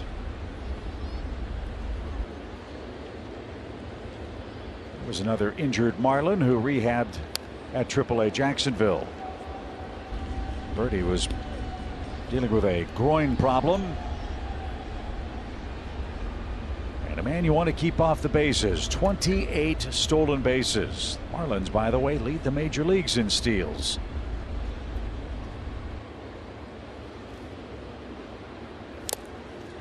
That one is tipped and caught. Birdie's got the hat trick, and Elder adds to his career high strikeout total. He's up to 7. Man, that sinker is darting all over the place today. You can tell he is frustrated, Birdie, with that pitch. Look at that. Look at the movement on that thing. That's one of the better sinkers that you'll see. Every hitter's different, but I'll ask you, velocity or movement? What was more problematic for you? Movement. Absolutely. You know, you don't mind seeing And that's what makes guys like Jacob deGrom so hard. He's got velocity and movement. Yeah, when you have both. Yeah, but you know, if you can move the ball around like that with that kind of action, it's tough on a hitter.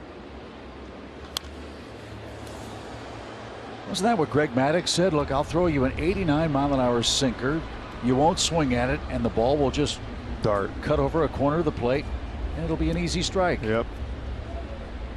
And then when when they start seeing you kind of dive out over the plate, that's when they would bust you in. No swing. 1 ball, 2 strikes for Jesus Aguilar, who's walked and grounded out. Marlins bullpen is busy. Dylan Floro continues to throw. Don't know how anybody can throw better than Garrett has. As another strikeout. Elder has punched out 4 in a row. That's 8.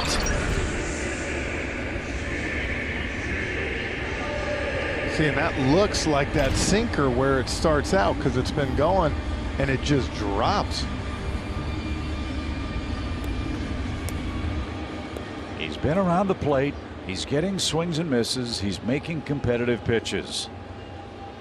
And this is the only man that's hit the ball hard against him, and it cost him the only run. J.J. Bleday with a double to left center.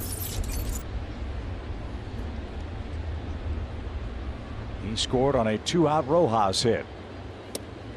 That was the thing. After that, he came back and struck out Anderson. You thought maybe he could get out of it, and Rojas kind of just filleted one into right field for the only run here this afternoon.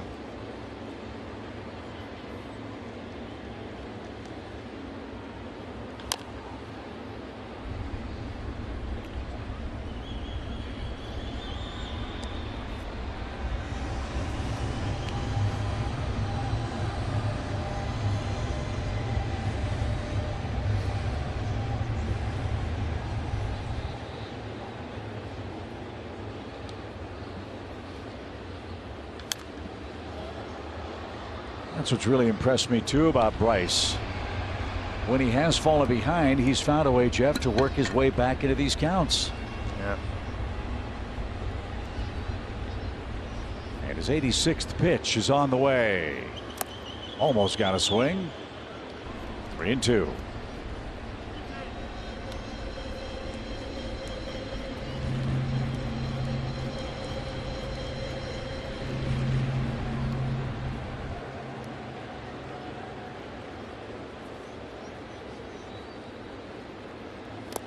That one skipped up there, and another base on balls.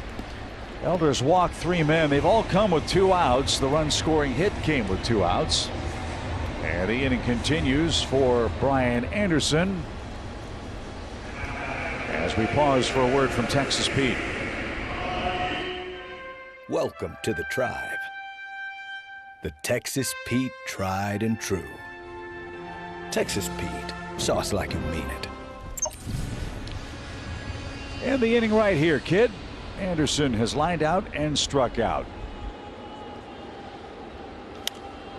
Little flare, foul ground, long run. Olson, he got there.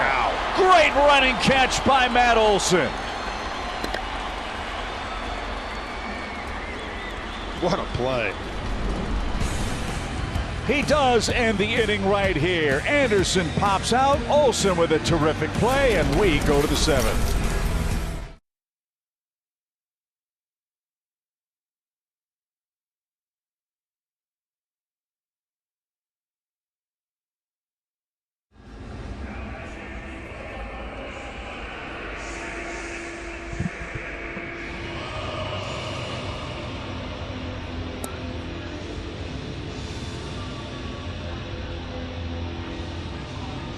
Indeed they do, Lauren. So with the Mets pulling away from the Phillies, Atlanta needs to come back and win this game to stay 5.5 games, it would appear, behind the Mets. And you're right, 4-game series tomorrow night with Spencer Strider opening up the series. First pitch at 7:20. Won't have Braxton Garrett to deal with anymore, Jeff. Dylan Floro will come on after Garrett worked 6 innings of 5-hit shutout ball. Yeah, 94 pitches, only 55 for strikes, but he was able to get the outs when he needed to, got some traffic out, so now we'll see if the Braves can break through. the Marlins bullpen, which they've done a pretty good job so far in this first 3 games of this 4-game series. Floro came on and pitched a third of an inning after an injury. Remember, Anthony Bender had to leave after getting 2 outs. He was placed on the injured list with a forearm strain before today's game. So Floro will face Marcell Ozuna, who has a perfect 2-for-2 day. The second of Ozuna's hits is the first time Atlanta's had the leadoff man on in any inning. That came in the 5th. We're in the 7th in Game 4.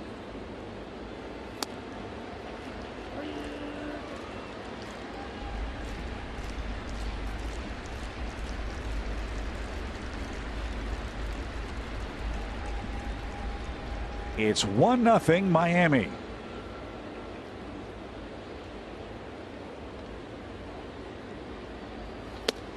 Yeah, Floro had to come in last night and get 1 out after Bender got hurt.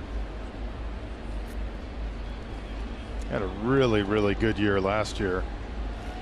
And 53 scoreless innings out of 63. A lot of work for him, though.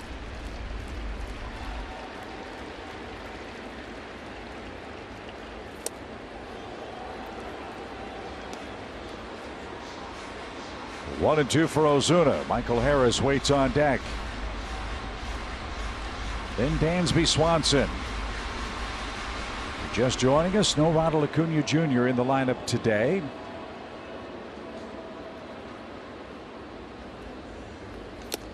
And Marcell was late. That had some hair on it at 94 miles an hour. 1 up, 1 down.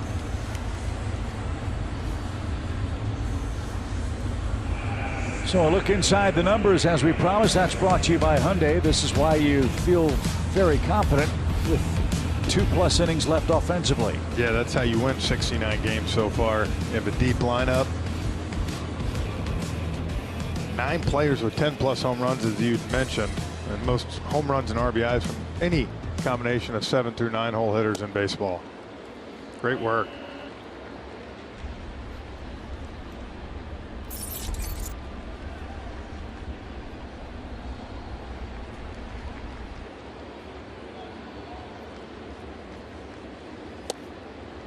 Talked to Don Mattingly at the start of this series about, first of all, the offensive woes. He also said, hey, we've pitched pretty well too. They went to Philadelphia, held the Phillies to 8 runs in a series. In 3 games, yeah. They lead 1-0. They've been out hit 5-2 in this game. And they can certainly run some arms at you that can be problematic. And Floro proving to be that here in the 7th inning. He's ahead of Harris 1-2.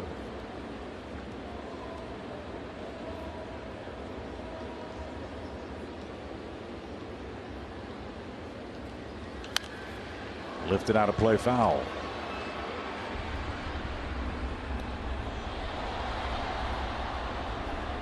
The Braves missed Sandy Alcantara in this series. Alcantara will open up their set with the San Diego Padres next.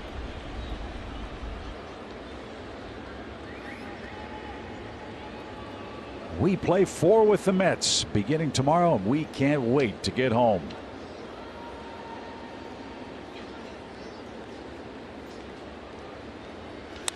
Line drive into left center field. That's going to get down, and Michael is going to run. He's around first. Here comes the throw to second. The throw will 2-hop, and there's a 1-out double for Michael Harris, 14th. And the Braves have the tying run in scoring position for the top of the order. Yeah, great time to show that 7 through 9 in the lineup, because here's Michael Harris again. Great at bat. Got behind. Watch where this pitch is. I mean, it might be a ball off the plate, and he just throws the bat head at it, and then look at the hustle right away. Knowing that it's going to be a close play at second, wants to get in scoring position. Now you're one swing from tying this ball game up. Maybe even one swing from putting ahead. Dansby went the other way with a 5th inning knock. Let's see how that changes the Miami defense. Lewin Diaz way off the bag at first. Harris gets good lead. And Dansby does take a shot at right. Strike 1.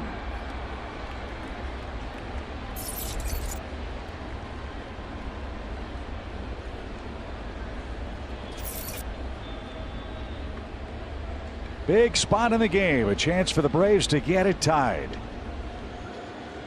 Dansby Swanson versus Dylan Floro.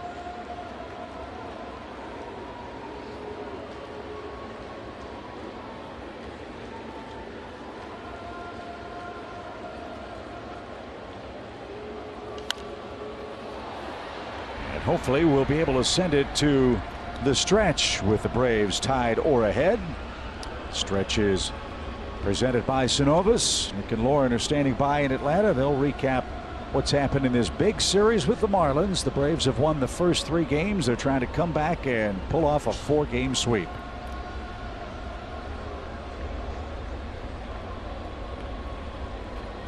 Dansby's been one of the best 2-strike hitters in baseball.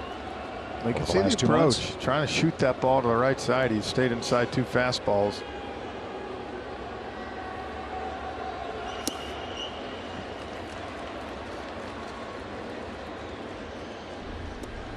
Swanson more hits than any other player in the major leagues since May the 23rd.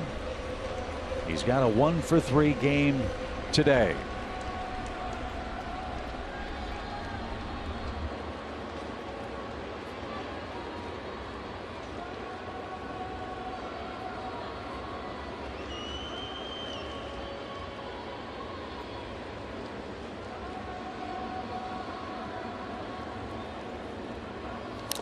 Fouled at the plate.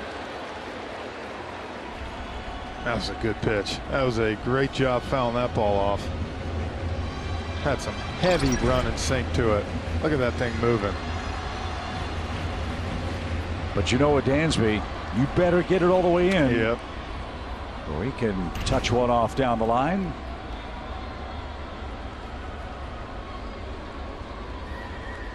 So Floro pondering this possibility with Brave shortstop Dansby Swanson. Half past the 3 o'clock hour Eastern time. 1-0 Miami. We are in the top of the 7th.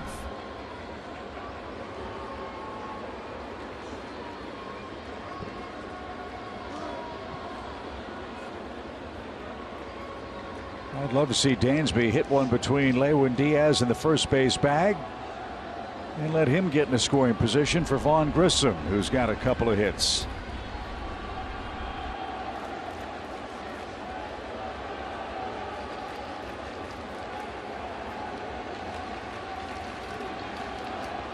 One ball, 2 strikes.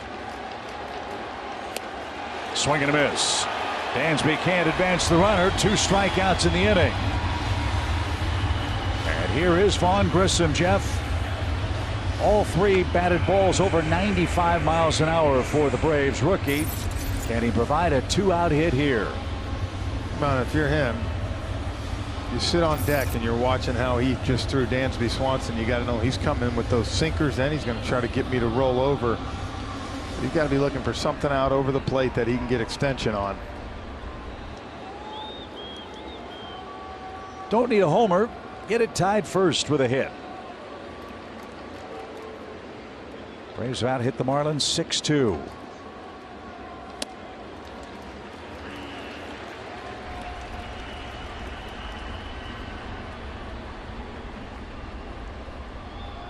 Steven Okert is up. That's in case Matt Olson gets up in this inning. Austin Riley waits on deck.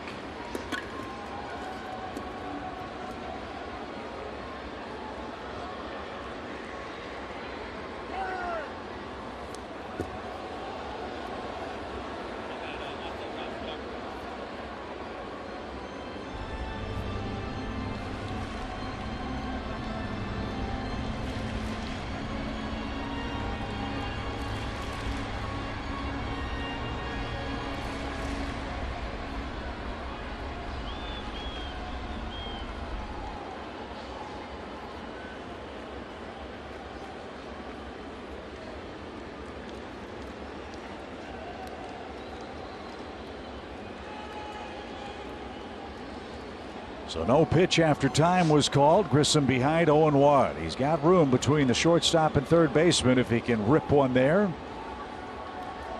Harris a good lead at second. And had the plate but was low. Good take. He's been able to lay off that ball down today pretty Good job by Vaughn. He'll take a rip or two early in the count.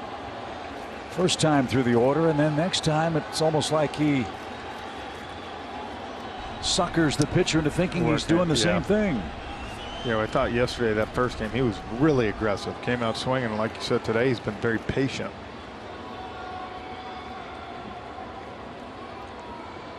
A ball and a strike. Oh, he couldn't check his swing. And now the Braves' 7th inning threat is down to its last strike.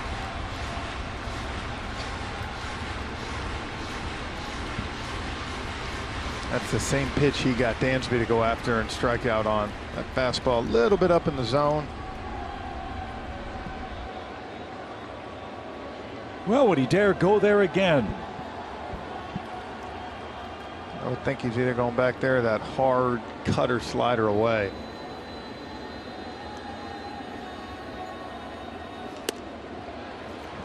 Higher than high. 2-2.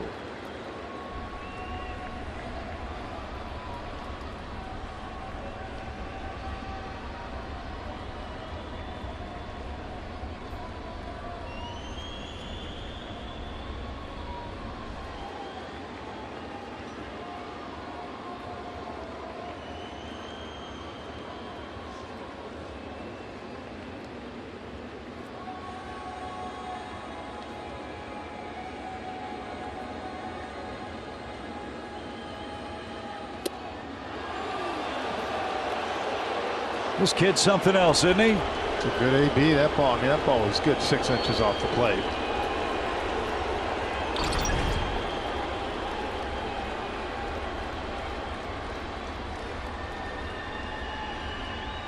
So down in the count, Grissom's forced a 3-2 pitch. And the 20th of the inning for Dylan Floro. Riley waits on deck. He'd love a chance to hit here. 1-0 Fish lead it, and Floro comes set. Great at bat. Vaughn Grissom down to his last strike, earns a base on balls, and Austin Riley is your hitter. What a job he's done in his first game, batting second for the Braves today. Well, he tried to get him to go after those pitches up, and then the last two a good bit off the plate. Now he's put himself in a little bit of a hole with one of the hottest hitters in baseball the last 2 months coming up. So Austin Riley is up, 2 on, 2 out. Braves down a run. Here's a word from Truist. Tim always offered the best advice. Hit it nice and firm. Today, Tim is a teammate at Truist, where you can get personalized insights right on the app. Riley has reached base twice. He's been hit by a pitch and he's walked. If he splits a gap, it's going to get fun on the bases for the Braves. With a great speed at first and second, Grissom and Harris the lead runner.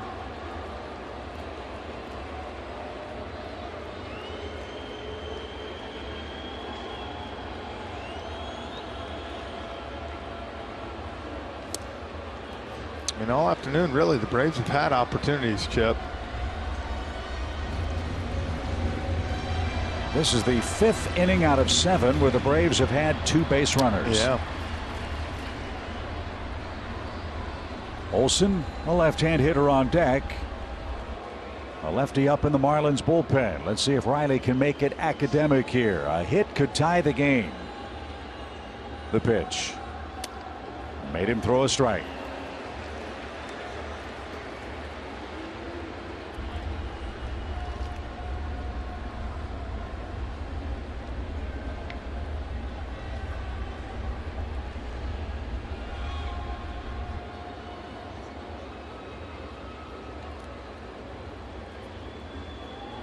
One and one.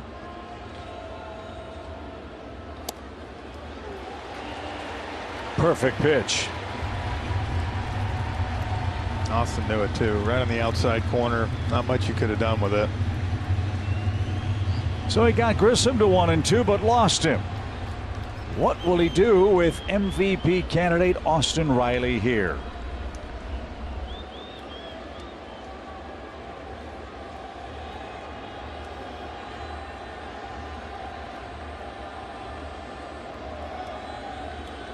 Swing and a liner right to the shortstop. Floro made a mistake, and Riley almost hit it right through Miguel Rojas. Riley, no luck. He hits a bullet. That ends the 7th inning. Still 1-0 Miami. It's time to stretch.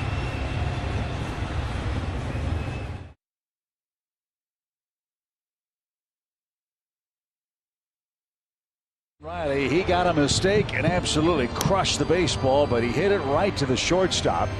And a tough luck end of the 7th inning for the Braves, who trail 1-0 here in Game 4 in South Florida. I mean, Riley hit that ball right at Rojas. He didn't even move, and I love it, though. Elder back out there for the bottom of the 7th. Right now, kind of tough luck on the losing side, but has pitched outstanding. Career high 8 strikeouts, and he's got the bottom part of the lineup card in the home 7th inning. Rojas, Diaz, and Fortes for the Marlins.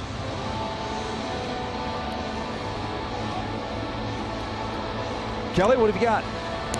Well, guys, what a job by Bryce Elder today. You think about what Ian Anderson and even Kyle Muller were able to give the Braves on this trip. I don't know that you could ask for anything more, and I actually had a chance to speak with Alex Anthopoulos yesterday, who was on the back end of this trip, and I'll tell you what, he has been busy for a couple weeks now, right, with the deadline, and there was any and all possibilities for what might happen the last couple days. He told me he actually had a chartered jet bring 4 guys from Gwinnett down here to Miami because you needed to have some backup arms, you needed to have some backup infielders, because anything really could have happened over the last couple of days, and they wiped out, he said, the Gwinnett Stripers rotation. But he's gotten everything, like I said, from the last 3 starters that they could have wanted, and it's really set them up now to do things that they would want to do in the Mets series, right? And with the Astros. But it's been something else to watch all of the moves that could have come, didn't come, still to come, just to get them through this wild weekend of the doubleheader, and then on they go with the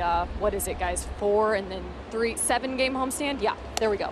Yep, 4 with the Mets, 3 with the AL champion Astros. And to your point, Kelly, the Braves have their rotation set up how they like it. Strider, Morton, Odorizzi, and Thursday's game is TBA. I'm guessing that would depend on how Max Fried feels as he comes out of his concussion protocols.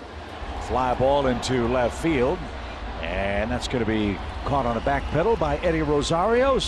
Great job by Bryce Elder, Jeff. He just keeps on rolling along. I didn't hear anything after Kelly said with the charter plane. I'm still stuck on that, man. Minor leaguers getting to fly on the charter jet. How nice is that? I don't know if they had Chick-fil-A, because you go through so much of it that they didn't have enough probably for those guys. That's a good point. It did get them down here in style, certainly. Yeah. And, well, good thing they've pitched well, right? If you're going to put a charter plane, they've come through for Alex. It was funny too, in following the Stripers too, right? They had to make so many moves just to bring guys up to them to finish off their games this week. So a lot of moving guys around for Alex Anthopoulos and the Braves this weekend. Yeah, things though getting more and more back to normal, Kelly, which is always good, especially with this long 3-city road trip and the upcoming homestand. We'll be without Eddie Adrianza for a bit. He's on the injured list, and we'll await Max Fried, as I said, hopefully for the wrap up with New York. 2 balls and a strike. Tyler Matzik is getting ready. Well, you'd love to get Elder through 7 innings here and keep this game at 1-0 as Lewin Diaz has a 2-2 count.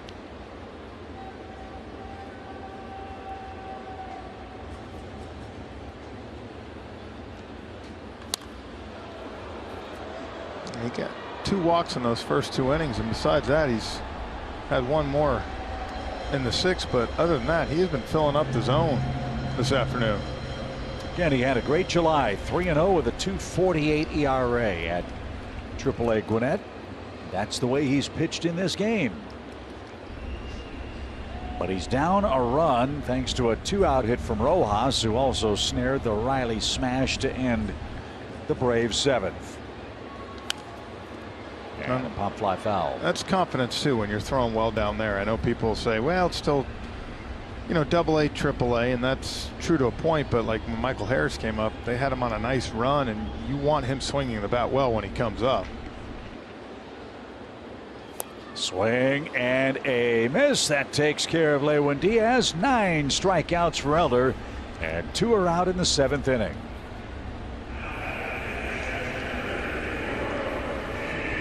Good changeup there by Elder on that pitch.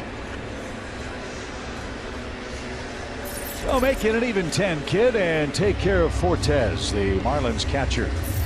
When we get to the 8th inning, Olson, Contreras, and Robbie Grossman are scheduled.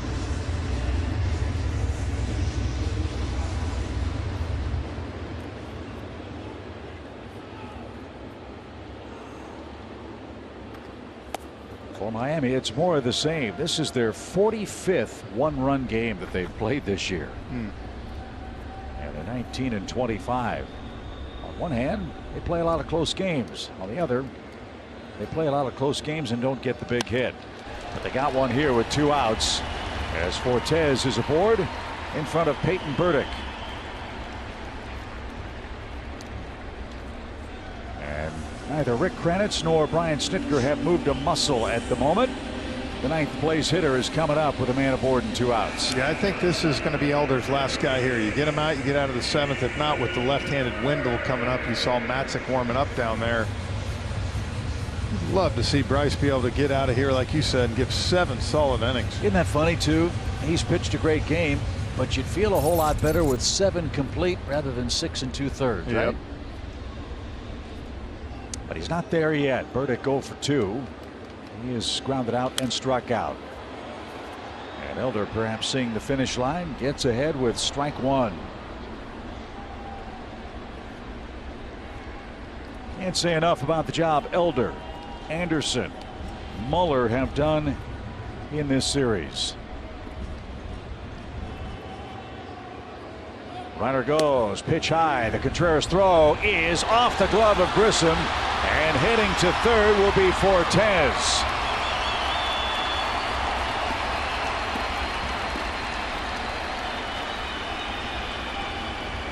So a runner at third with 2 outs will await the scoring. Like a pretty good throw from Contreras. Grissom just kind of missed that ball.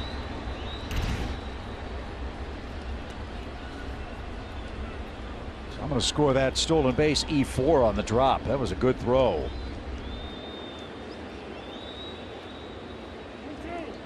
It's almost like he just never fully got there. Good news is the pitch was a strike. Burdick is down 0-2. Make a pitch here, kid.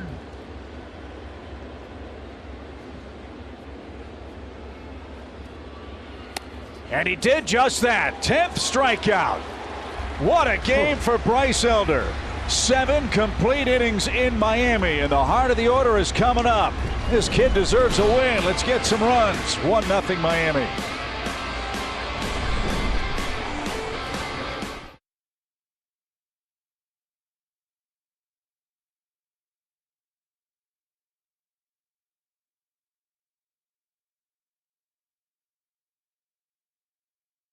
And 10 strikeouts sound for a young big league starter. What a job by Bryce Elder today. 7 innings.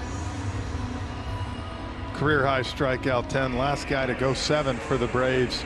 Max Fried back at the end of July. And really that last pitch, I thought that strikeout pitch was kind of how he's been all day. Just ran it back over the back corner edge of the plate and got the call from Ted Barrett. Said give me 5 for one of my keys. He gave us 7 today. I get him a couple runs. That would be nice. New pitcher for the Marlins. It's left-hander Steven Okert. And he'll face Olson, Contreras, and Robbie Grossman here in the 8th inning. The Braves are a bloop and a blast away from taking the lead. They've out-hit Miami 6-3.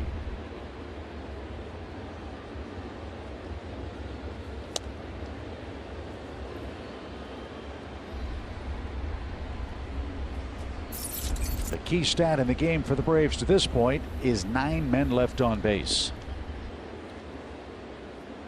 Olson 0 for 3.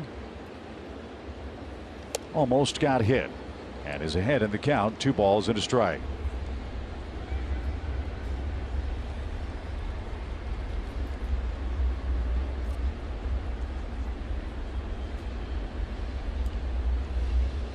He's got the whole left field line to play with, and he tried to shoot it that way, and a nice pick by Wendell.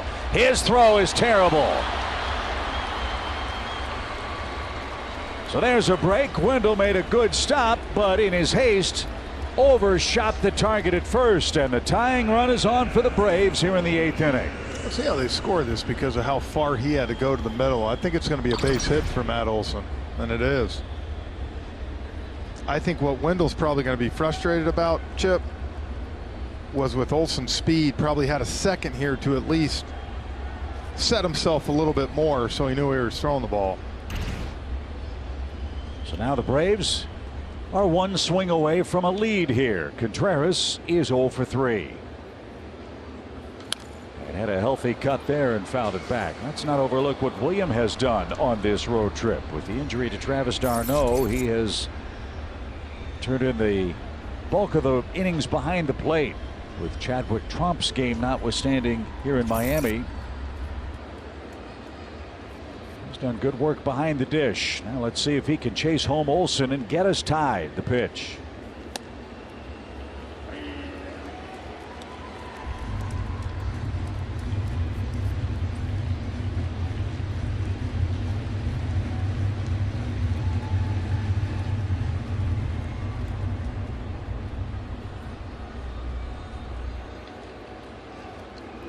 Nothing in 2.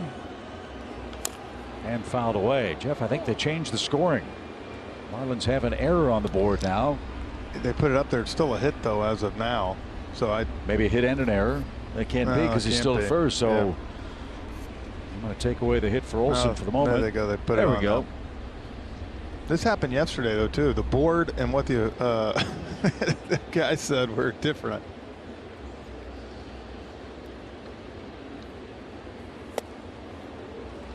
Not sure who the official score is, but I hear he's a pretty good guy. Good baseball man. Yeah, I think he got that one right.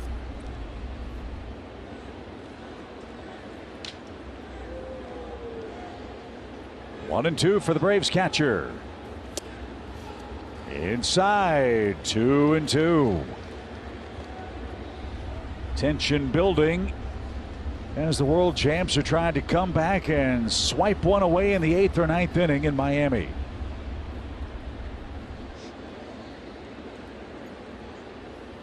Swing and a miss. Contreras is down on strikes, and that's the first out.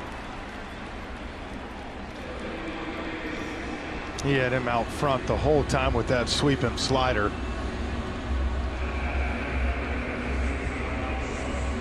So the runner Olson is at first base. Robbie Grossman, the hitter, he is 0 for 2.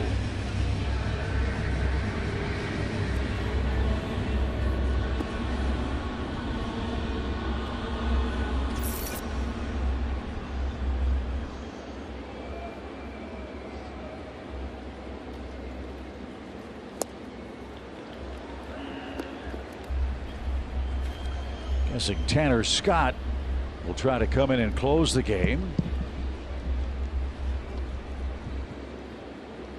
We need to put a little more pressure on Okert here. Runner at first, 1 away. And a pop fly foul. It's 0-2. Eddie Rosario, another left-hand hitter, is on deck for the Braves. Might be a total day off for Ronald Acuna Jr. if he's 100% or feels up to it. You could pop him for Rosario if you want. There's nobody up in the Miami bullpen. It's Okert's inning all the way. At the plate but low, 1 and 2. Yeah, you could with matchups, but I just think for Ronald's best interest, probably the idea of just a complete off day today.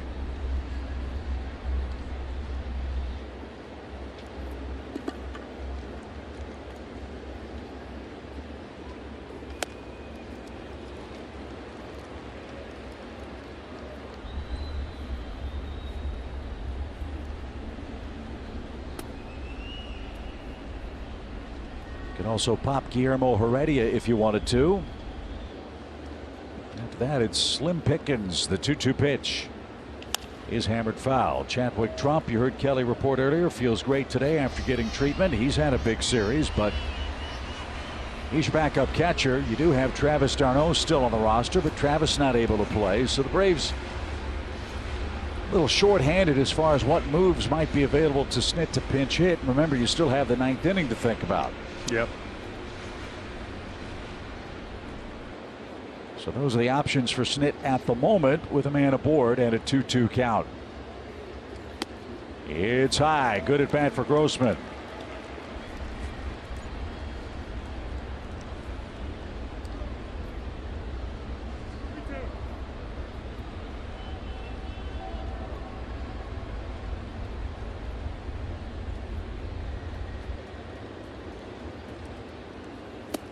Ball 4, tying run in scoring position with 1 out. Veteran at bat by Grossman, and now Rosario goes to work, lefty-lefty. I think this tells you everything you need to know about Ronald's having a day off, or this would be the time to pop him.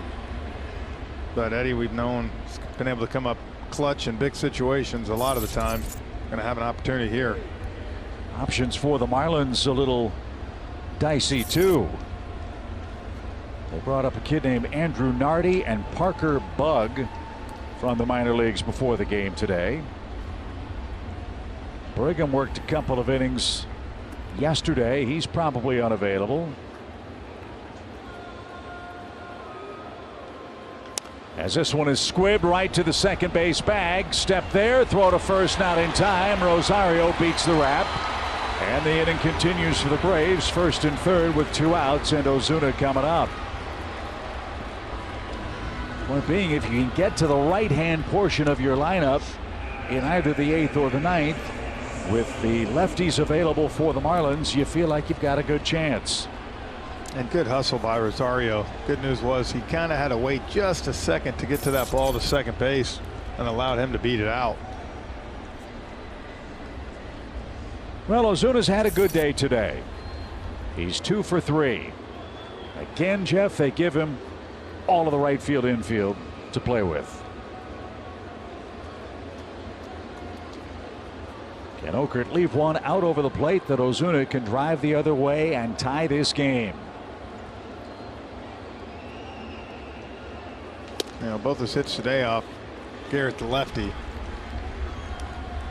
Pull it up the middle and a line drive to right field in that second inning.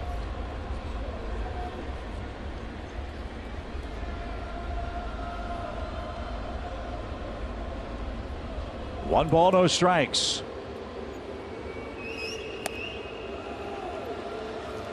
Michael Harris waits on deck, and you know how good Michael has been in the late innings. He already has a double today. Reel him in, Marcel. 2 balls, no strikes.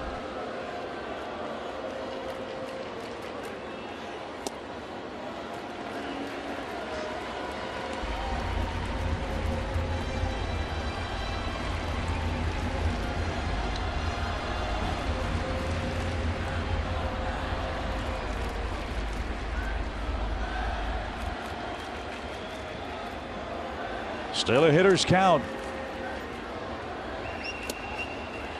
Even more so, 3-1.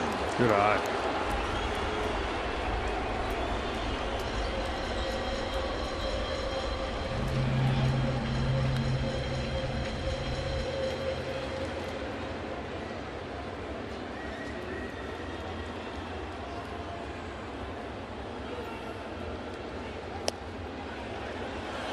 That's been his pitch. Whenever, even though he throws 95, whenever he's had to make a pitch, it's that sweeping slider. Now Rosario will get a head start here, 3-2.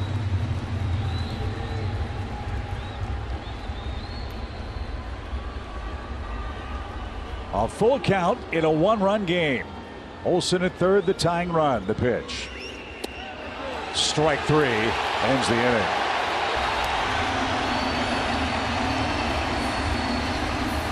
Okert pitched himself into and out of a big mess in the 8th.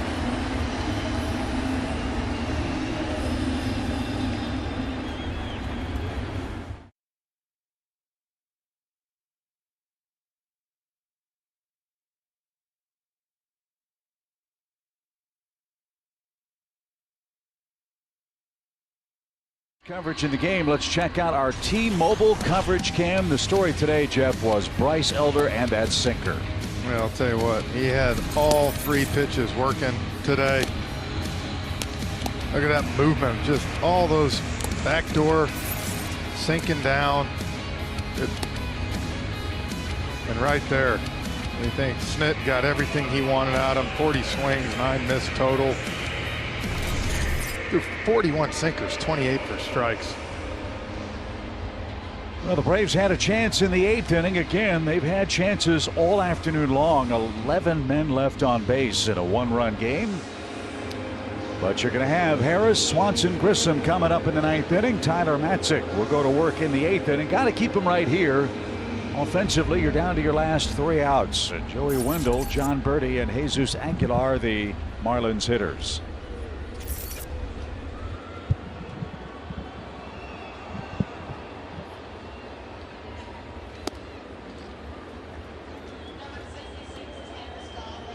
Tanner Scott is getting ready as expected in the Miami bullpen. He can make things interesting. He's got a good arm, but he'll walk you if you let him.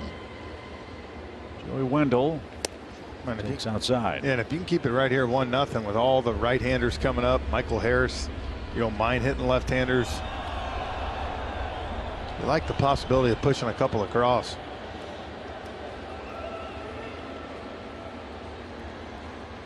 Two straight scoreless outings for Tyler Matzik, including his first save as a big leaguer. That came at Fenway Park. That's pretty cool.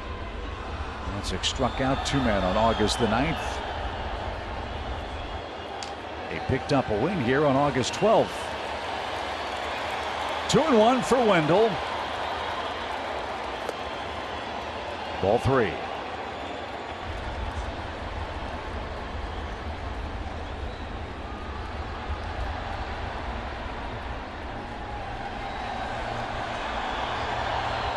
Small crowd, but making some noise with the roof closed here at Lone Depot Park.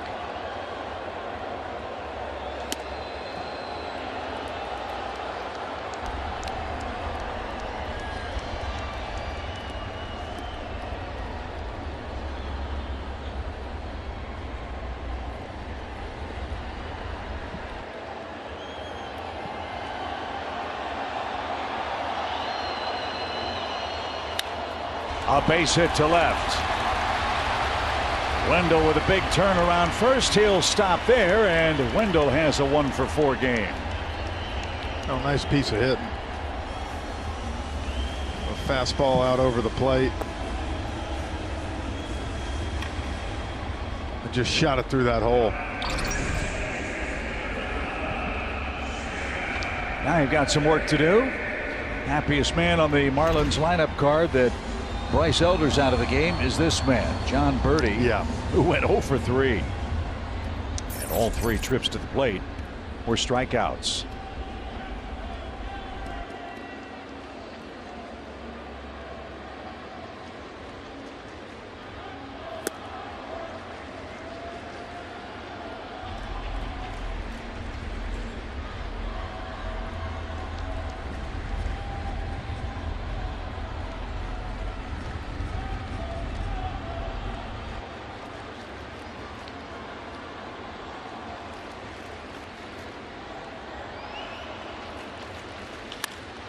Fly ball center.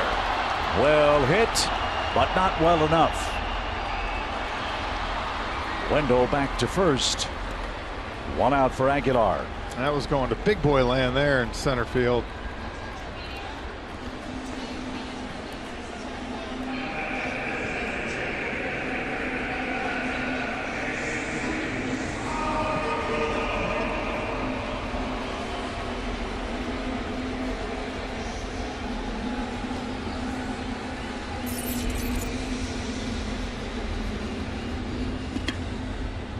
Aguilar walked in the first. He's grounded out and struck out since. He is a double play candidate if you can get the ball on the ground.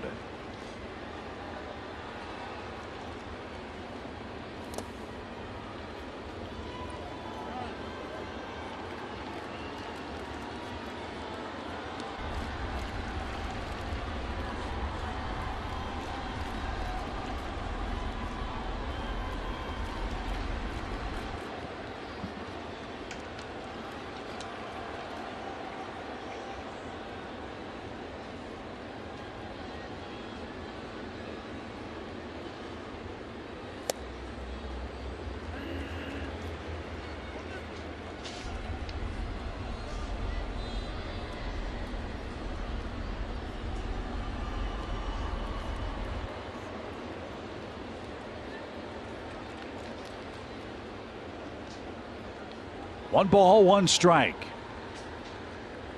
Runner goes. Good jump. Pitch a strike. Throw to second is a little high.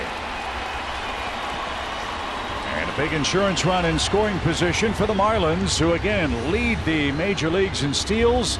Wendell has his 8th. I got a good jump. With that being said, he took the pitch. Now you have 2 strikes. So if you're Matzik, concentrate, get Aguilar, and then you get the lefty-lefty matchup you want.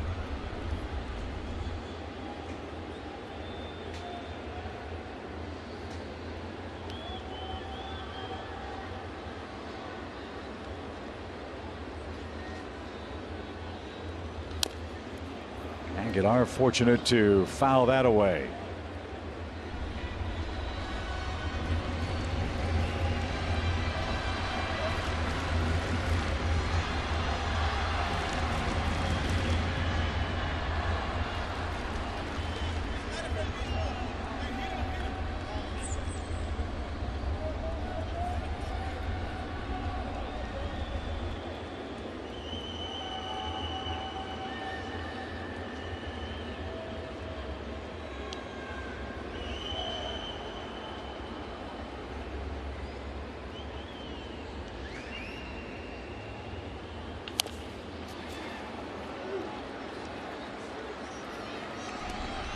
Aguilar wants to get those arms extended. Did, but was out in front and fouled it away. 1-2. He's had a good series for Miami. A couple of homers, 3 RBIs.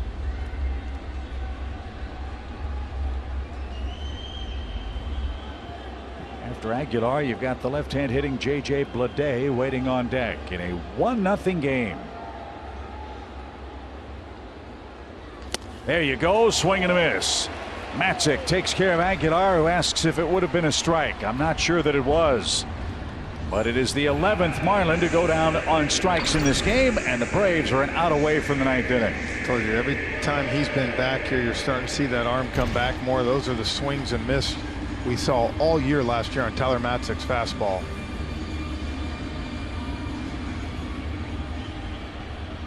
So you can get this and then see what the offense can do in the top of the 9th.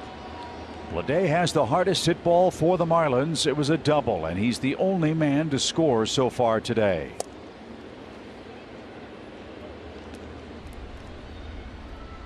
That double, his first hit in the series. His only hit in the series. He's 1 for 12.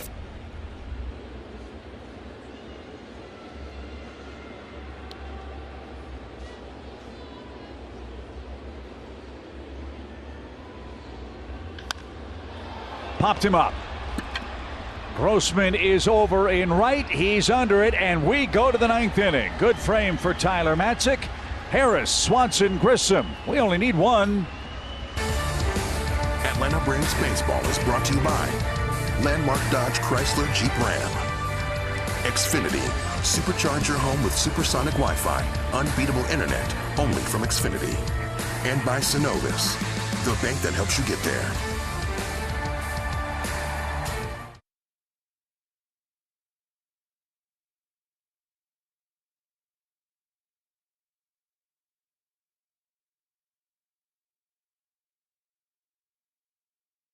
This game, we will feast our eyes on the first place New York Mets. A huge 4-game series begins tomorrow at Truist Park at 6:30. We'll cover every play for you on Valley Sports South and the Valley Sports app. As always, Braves Baseball is presented by Truist. It'll be Spencer Strider and Carlos Carrasco getting things started in Game 1 of that big showdown series. And you know, Spencer Strider looks to pitch better than he did up in New York. He is our Verizon projected starter tomorrow night. I think 2 things. Look, you just got to face him last Sunday. Obviously, Spencer disappointed with his outing, the results for that. With that being said, he got a little extra rest, Chip, which I think is good for him, and he's got some time to really put a game plan together tomorrow, and I know he's going to be itching to get back out there tomorrow night at Truist Park in front of the home crowd. First pitch swing driven by Harris, left center field deep. He ambushed him and ties the game.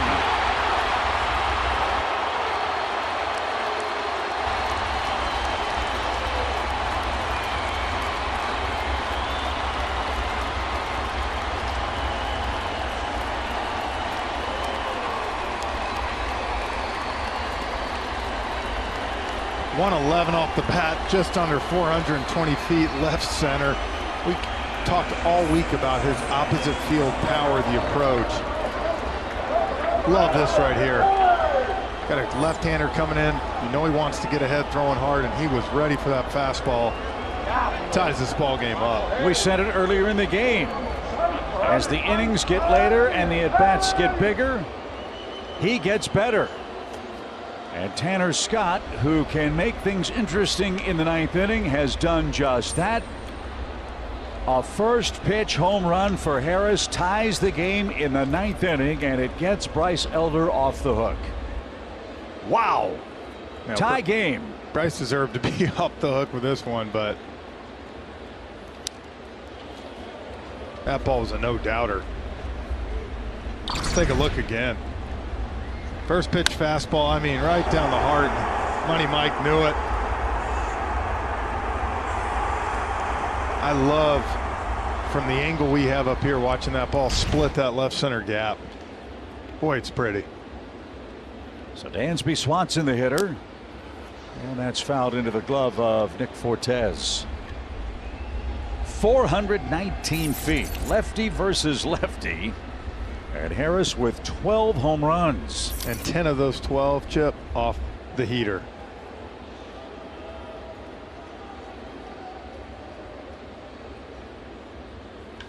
Ground ball, winning run is aboard. Dansby goes the other way. He's got a two-hit game, a two-strike approach. It has served him and the Braves so well, and he's got great speed.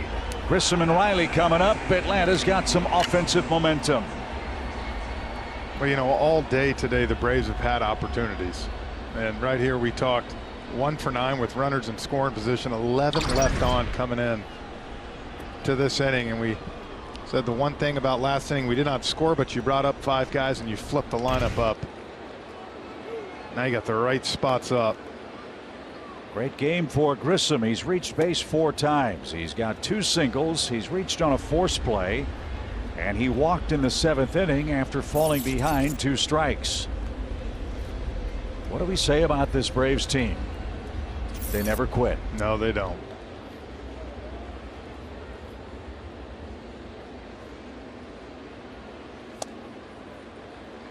And that's one thing, you said it before this inning, Scott will walk you to if you let him. Last time out for Scott, he was up in Philadelphia. In the 9th inning, gave up a walk and 2 hits, loaded the bases, nobody out, but then struck out 3 hitters to preserve a save up at Citizens Bank. He ran into Harris and Swanson, who have back-to-back hits now, leading off the top of the 9th.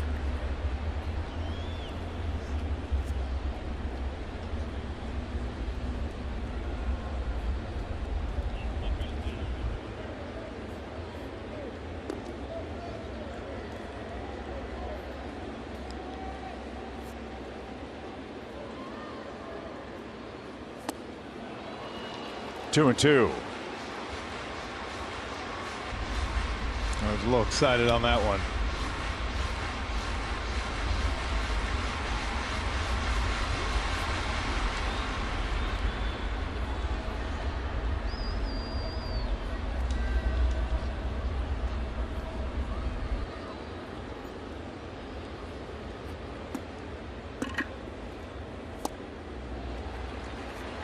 Good patience.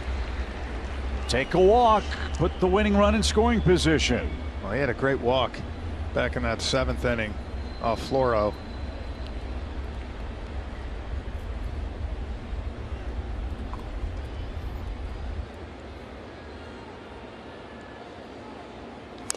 Fought it off. Love it.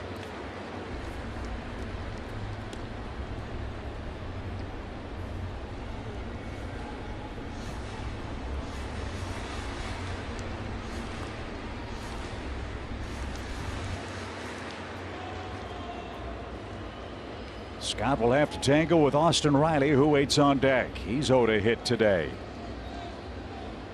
Again, the payoff pitch. Time call. Grissom's done that twice now. He did it in his last at bat.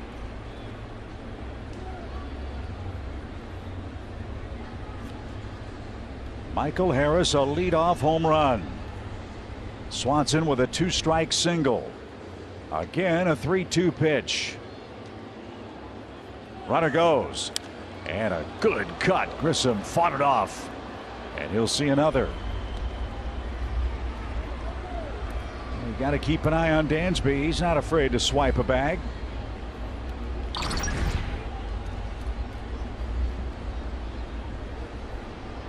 He's trying to get behind the runner. Exactly. I love that. You could see those hands making a conscious effort of trying to shoot that hole. With Dansby getting a head start. Let's see if he's running again. Nope. Another shot to right. And this is so impressive. What a road trip for Vaughn Grissom. Don't know how this at bat's going to turn out. But his approach, his patience, obviously, Jeff, the results. And big moments like this, that's what you like to see. A guy not really expand the zone too much. It's easy to get excited as a young player in these type situations, wanting to be the guy, wanting to get the big hit. He'll see another. Runner goes. Swing and a foul ball. Got the catcher. And it got Vaughn Grissom too. 2 for the price of 1 on that tip behind home plate.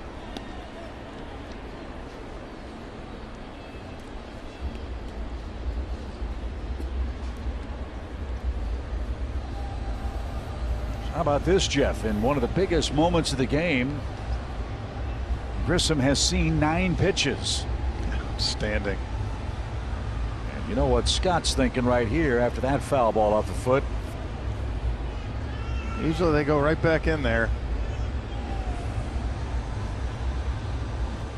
Braves are back from the brink. They've tied the game in the 9th. Try to sweep the series. Nobody out. And again, the pitch. He went in there and Grissom got the head of the bat out. Yeah. Ricochets that into the dugout.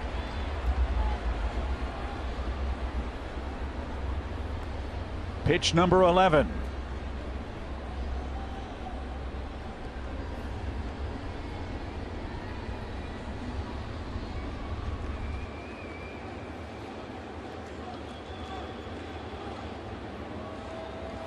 Ball 4. Great at bat for Grissom. 2 on, nobody out. Man. 11 pitches. Boy, he just worked him. You can see the Marlins dugout just shaking their heads. That's what happens. Either going to make a mistake or eventually a guy like Scott, who doesn't have the best control, walks him on a pitch way low. Well, Austin Riley almost hit a ball through Miguel Rojas his last time up.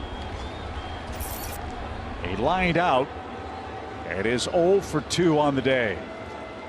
Advance the runners at the very least. Austin. Scott ready. The pitch.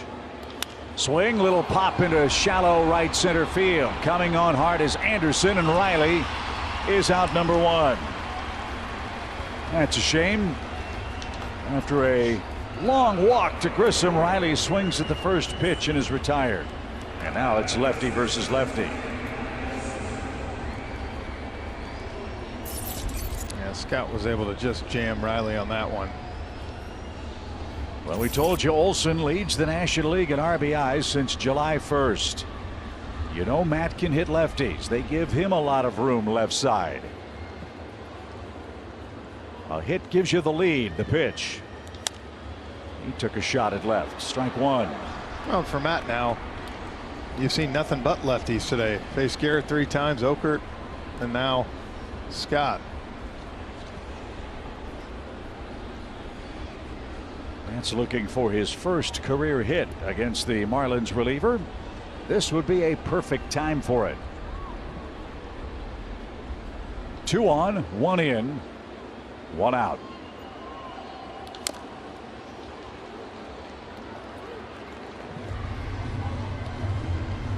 Sometimes now with 2 strikes, you'll see Matt kind of try to shoot that ball to the left side, especially to stay on that slider of Scott's.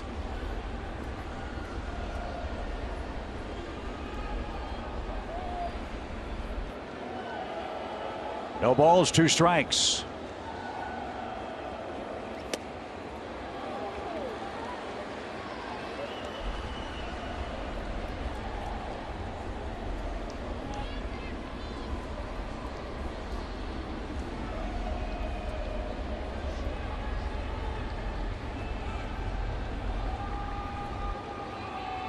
Great speed aboard for the Braves. The 1-2 pitch.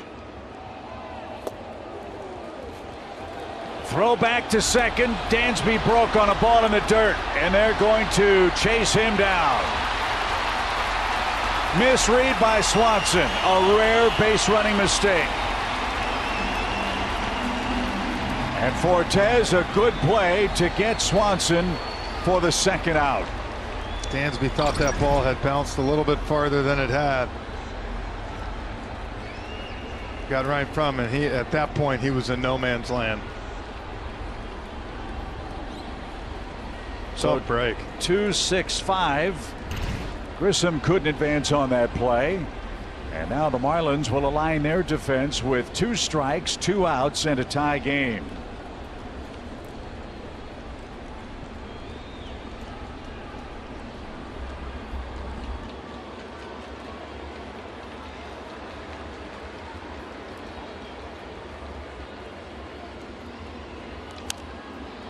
Pop fly foul back toward us.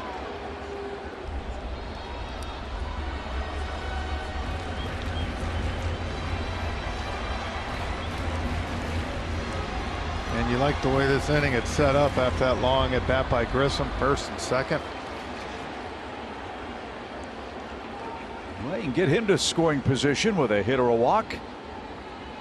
The pitch. And again, you said it. I think I said it too. Scott wants you to nibble. Yeah. He wants you to chase. If you're patient, he'll pitch himself into trouble. He's already walked a batter in this inning.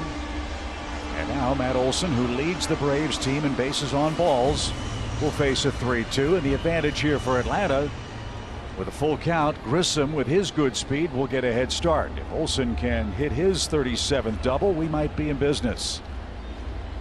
Not going, and way outside. A late break by Grissom. It is a walk. And now William Contreras is the scheduled hitter. Another Brave in scoring position. It's Grissom this time. Second walk of the inning. And Mel Stottlemyre is on his way out to calm down Tanner Scott, who's thrown 24 pitches. The first one left the park and tied the game. Man, you saw that 3-2 pitch to Olson. Nowhere even close.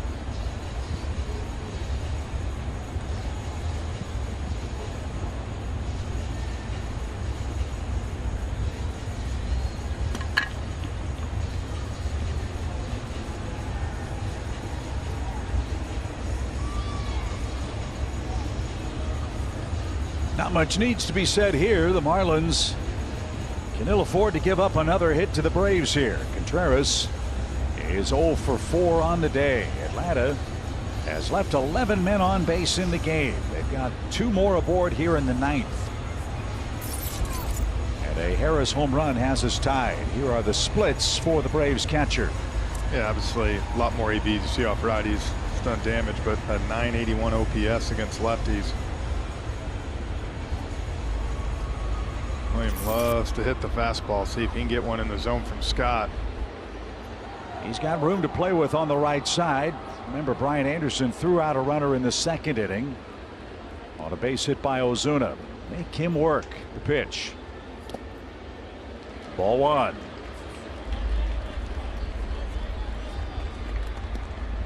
Nobody is up in the Marlins bullpen. Robbie Grossman is on deck. Wonder if Ronald is trying to get loose, perhaps, if Grossman comes up here. Surprised no one's up too, though. 25 pitches for Scott.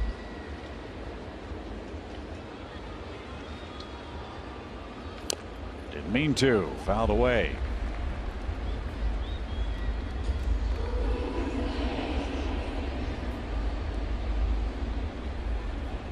Maybe, just maybe, we'll see Ronald here in the 9th.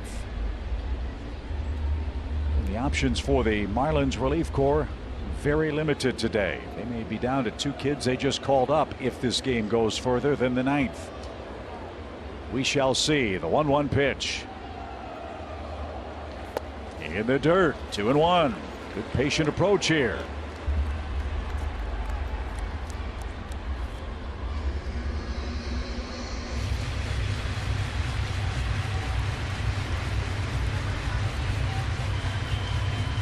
Floro Okert and Scott, the Marlins relievers. Scott about to make pitch number 28. Grissom, the lead runner at second. And now, Jeff, he's throwing everything 58 feet. Yeah.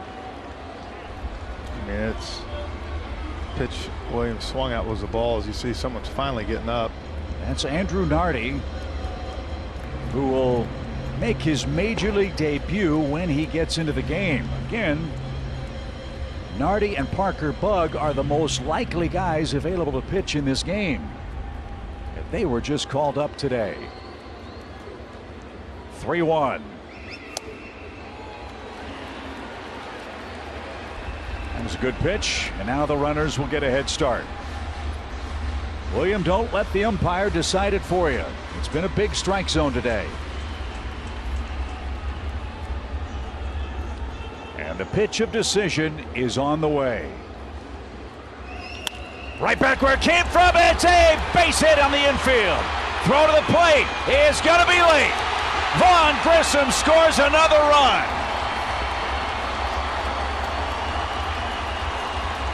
Atlanta with 2 in the ninth has taken the lead.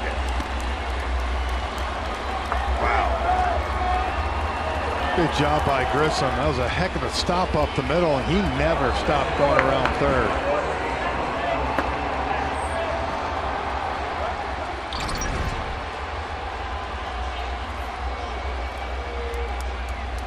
How close did Scott come to catching it? Really close, and this is what I'm talking about. He made the stop, and you see, and you're watching at home, and you're wondering, that's a great job of never stopping. Kept running through. And we were wondering if we'd see Ronald today. Well, here he is.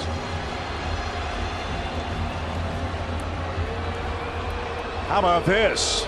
The Marlins will take the bat out of his hands. Acuna will walk. The Marlins will load the bases. Why? Well, they want the lefty-lefty opportunity here with Eddie Rosario. Miami has already surrendered the lead. They want the left-handed matchup with the Braves left fielder here. Well, now if you're Eddie and you're coming up to the plate right here, Chip, you've seen how wild Scott's been. So you got to make sure this ball is something you can handle, because right now he's feeling all the pressure out there. The last thing Don Mattingly wants to do is go to his bullpen and bring a guy that's making his major league debut in this situation. So Eddie Rosario, who's already walked today, digs in. Lefty-lefty, the Braves have the lead. And he threw a strike. We talk all the time, Jeff, about how important it is to get in opposing teams' bullpens. Atlanta has done this. Marlins had a bullpen game last night.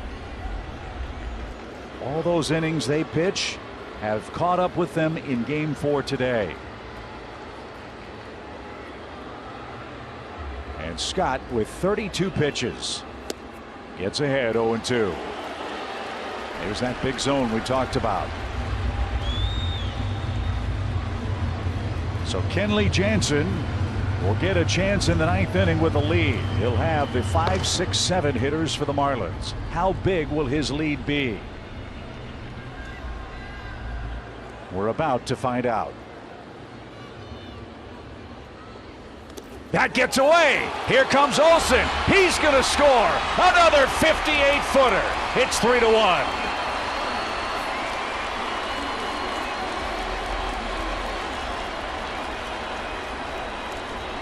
Well, and another reason why it was so important, Olsen kept going around the bag, knowing that once they stopped it, they were going to try to throw him out at home. Gets to third, and you add that little run right here, it ends up being huge. I mean, as a catcher, there's almost nothing you can do in that situation.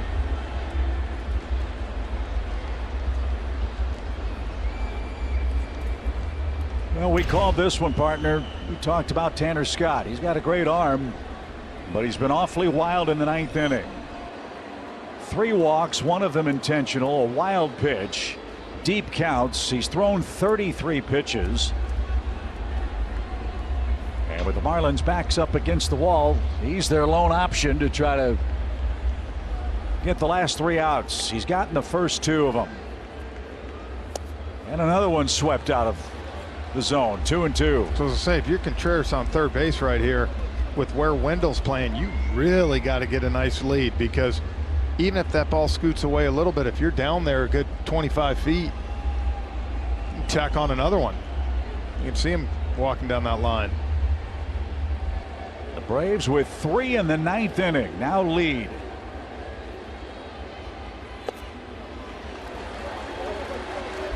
And now you got to wonder, how much more does this man have left in the tank? They may have no choice but to bring on a rookie. That is, if Rosario can reach. And I'm sure that's a frustrating thing for Don Mattingly. The first 2 pitches, Rosario, good pitches. Slider for a strike, fastball from the zone, and now 3 pitches, nowhere close. Scott threw 39 pitches in his last appearance. He's thrown 35 today. And a full count. On the ground, hit towards second, and the scoop and peg to first. Close play, and they just did get him. What an inning for the Braves. Michael Harris hit the first pitch of the inning out of the ballpark into left center, and then the Braves cash in 2 walks to add on. It's 3-1 Atlanta, going for a sweep in the 9th.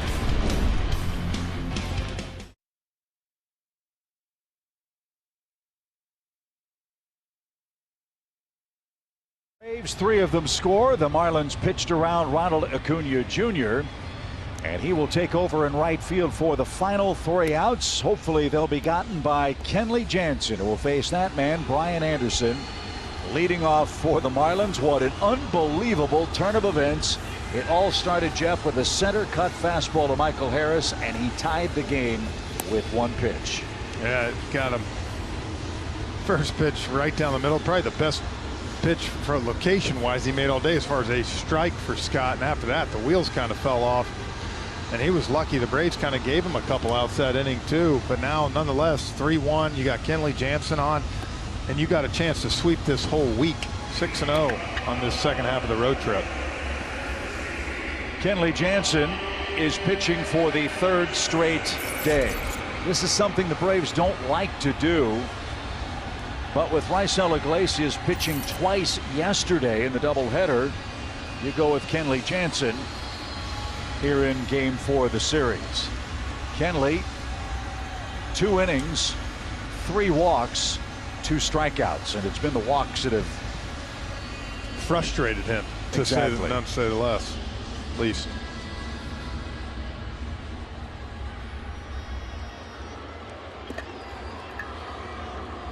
So Brian Anderson is the batter. He is 0 for 3.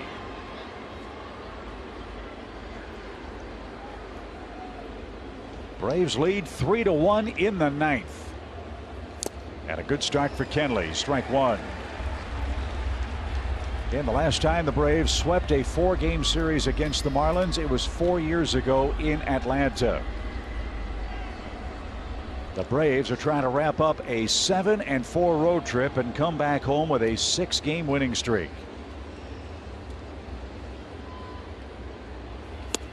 You talk about a happy flight. Yeah. Not only to get home after a couple weeks, but to start a road trip 1-4 and have a chance to turn it into a 7-4 for 11 games. Pretty darn good. 0-2 for Anderson. Bases empty. And bounded foul. Well, this is the advantage of having Iglesias now. You talked about yesterday, both of them having 30 saves so many years in a row. If Jansen throws today, that's 3 in a row. He's down tomorrow night. So if you have a lead in the 9th against the Mets tomorrow, you're bringing in an experienced closer in Iglesias to get the final 3 outs. It's a good problem to have. No balls, 2 strikes.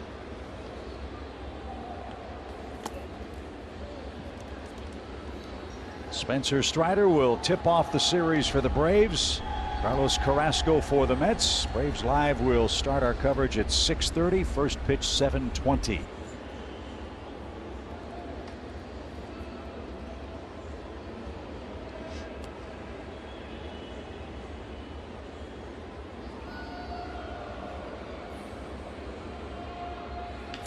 On the ground toward third. Riley's got it. And a perfect throw. Kenley gets his first man. One away in the ninth. Well, it's so big to get that first guy, too, to start the inning.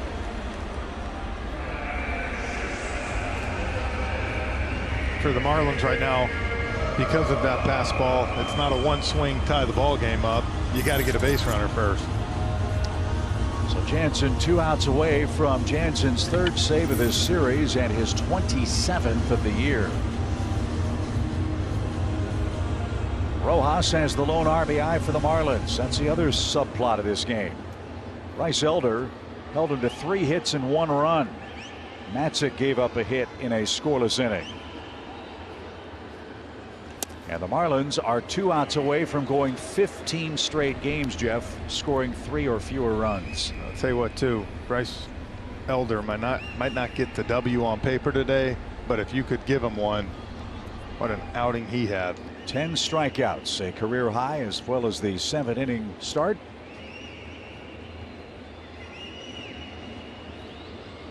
Miguel Rojas drives that out of play, foul. Again, it's worth repeating in this series. Jake Odorizzi, 4 innings, didn't have his best stuff. Gave up just 2 runs, kept the Braves in the game. Kyle Muller, 5 innings, 2 runs in game 1 of the doubleheader yesterday. Ian Anderson, the 27th man, 2 runs, 6 innings. You got 7 today. So you had 4, 5, 6, 7, which with Strider or Max not pitching, you got what you wanted from those guys. Driven over the glove of Matt Olson. Miguel Rojas on a 2-strike count will reach. And the Marlins will bring the tying run to the plate. And the other part of it, too, is you give some extra rest to your starters and you get to line up your rotation the way you want against the division leading Mets.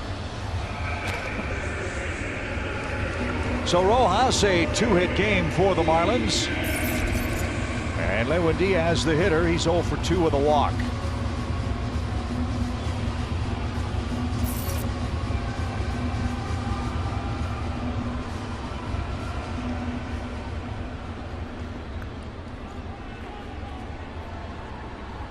The Braves have a pull shift for the Marlins first baseman. Runner goes, and a strike. The Braves concede the base.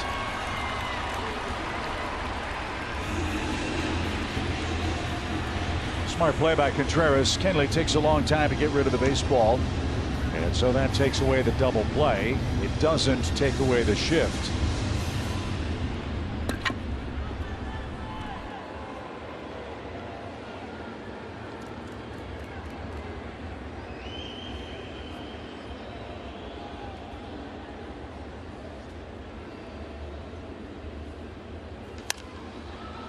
Kenley way ahead of Diaz. 0-2.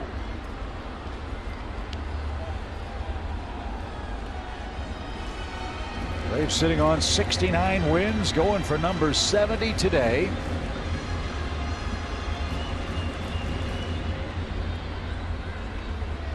Braves will be the 3rd team to 70 victories in the senior circuit. There are only 2 such teams over in the American League. The 0-2 pitch is popped up. Riley in foul ground is there, and the Braves are an out away from a sweep.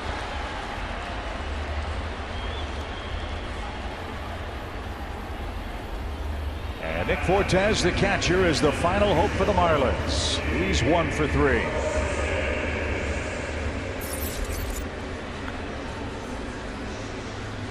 I'll bet after this game, Jeff, he's going to look like a sparring partner with all the bouncing balls he took off the chest protector today. Yeah, on the top of the 9th, to say the least, too.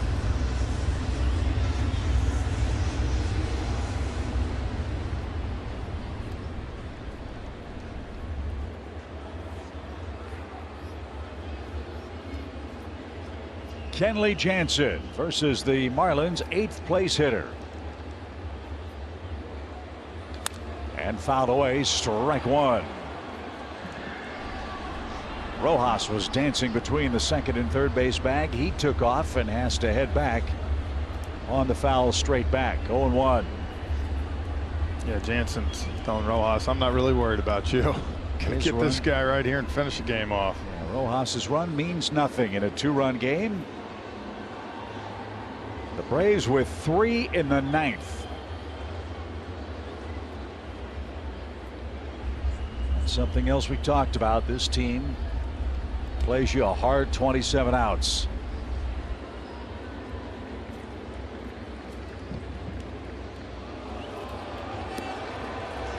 And Kenley Jansen, a balk.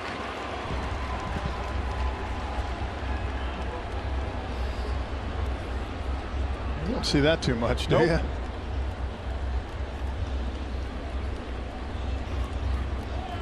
So Rojas does make his way to third base.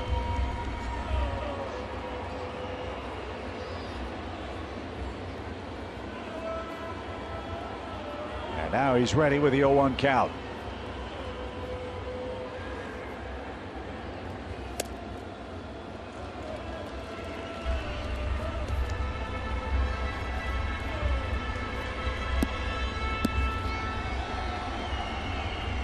Opens a happy Braves Live post game. Need one more out.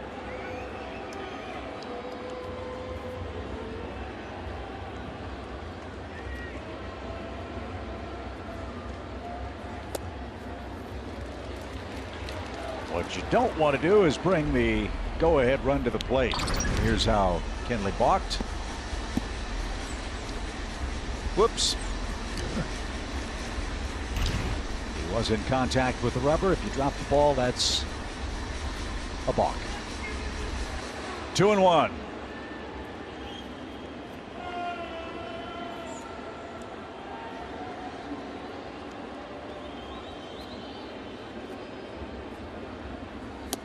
Inside corner. That's one of those, as a hitter, you're looking kind of out over the plate. And that ball just kind of cuts and paints right on the inside corner. You can see where Contreras is set up.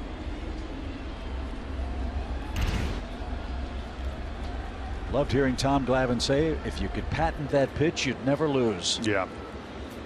So now Kenley a strike away in the bottom of the 9th inning. 2-2 count. How sweep it is in Miami. What a 9th inning for the Braves.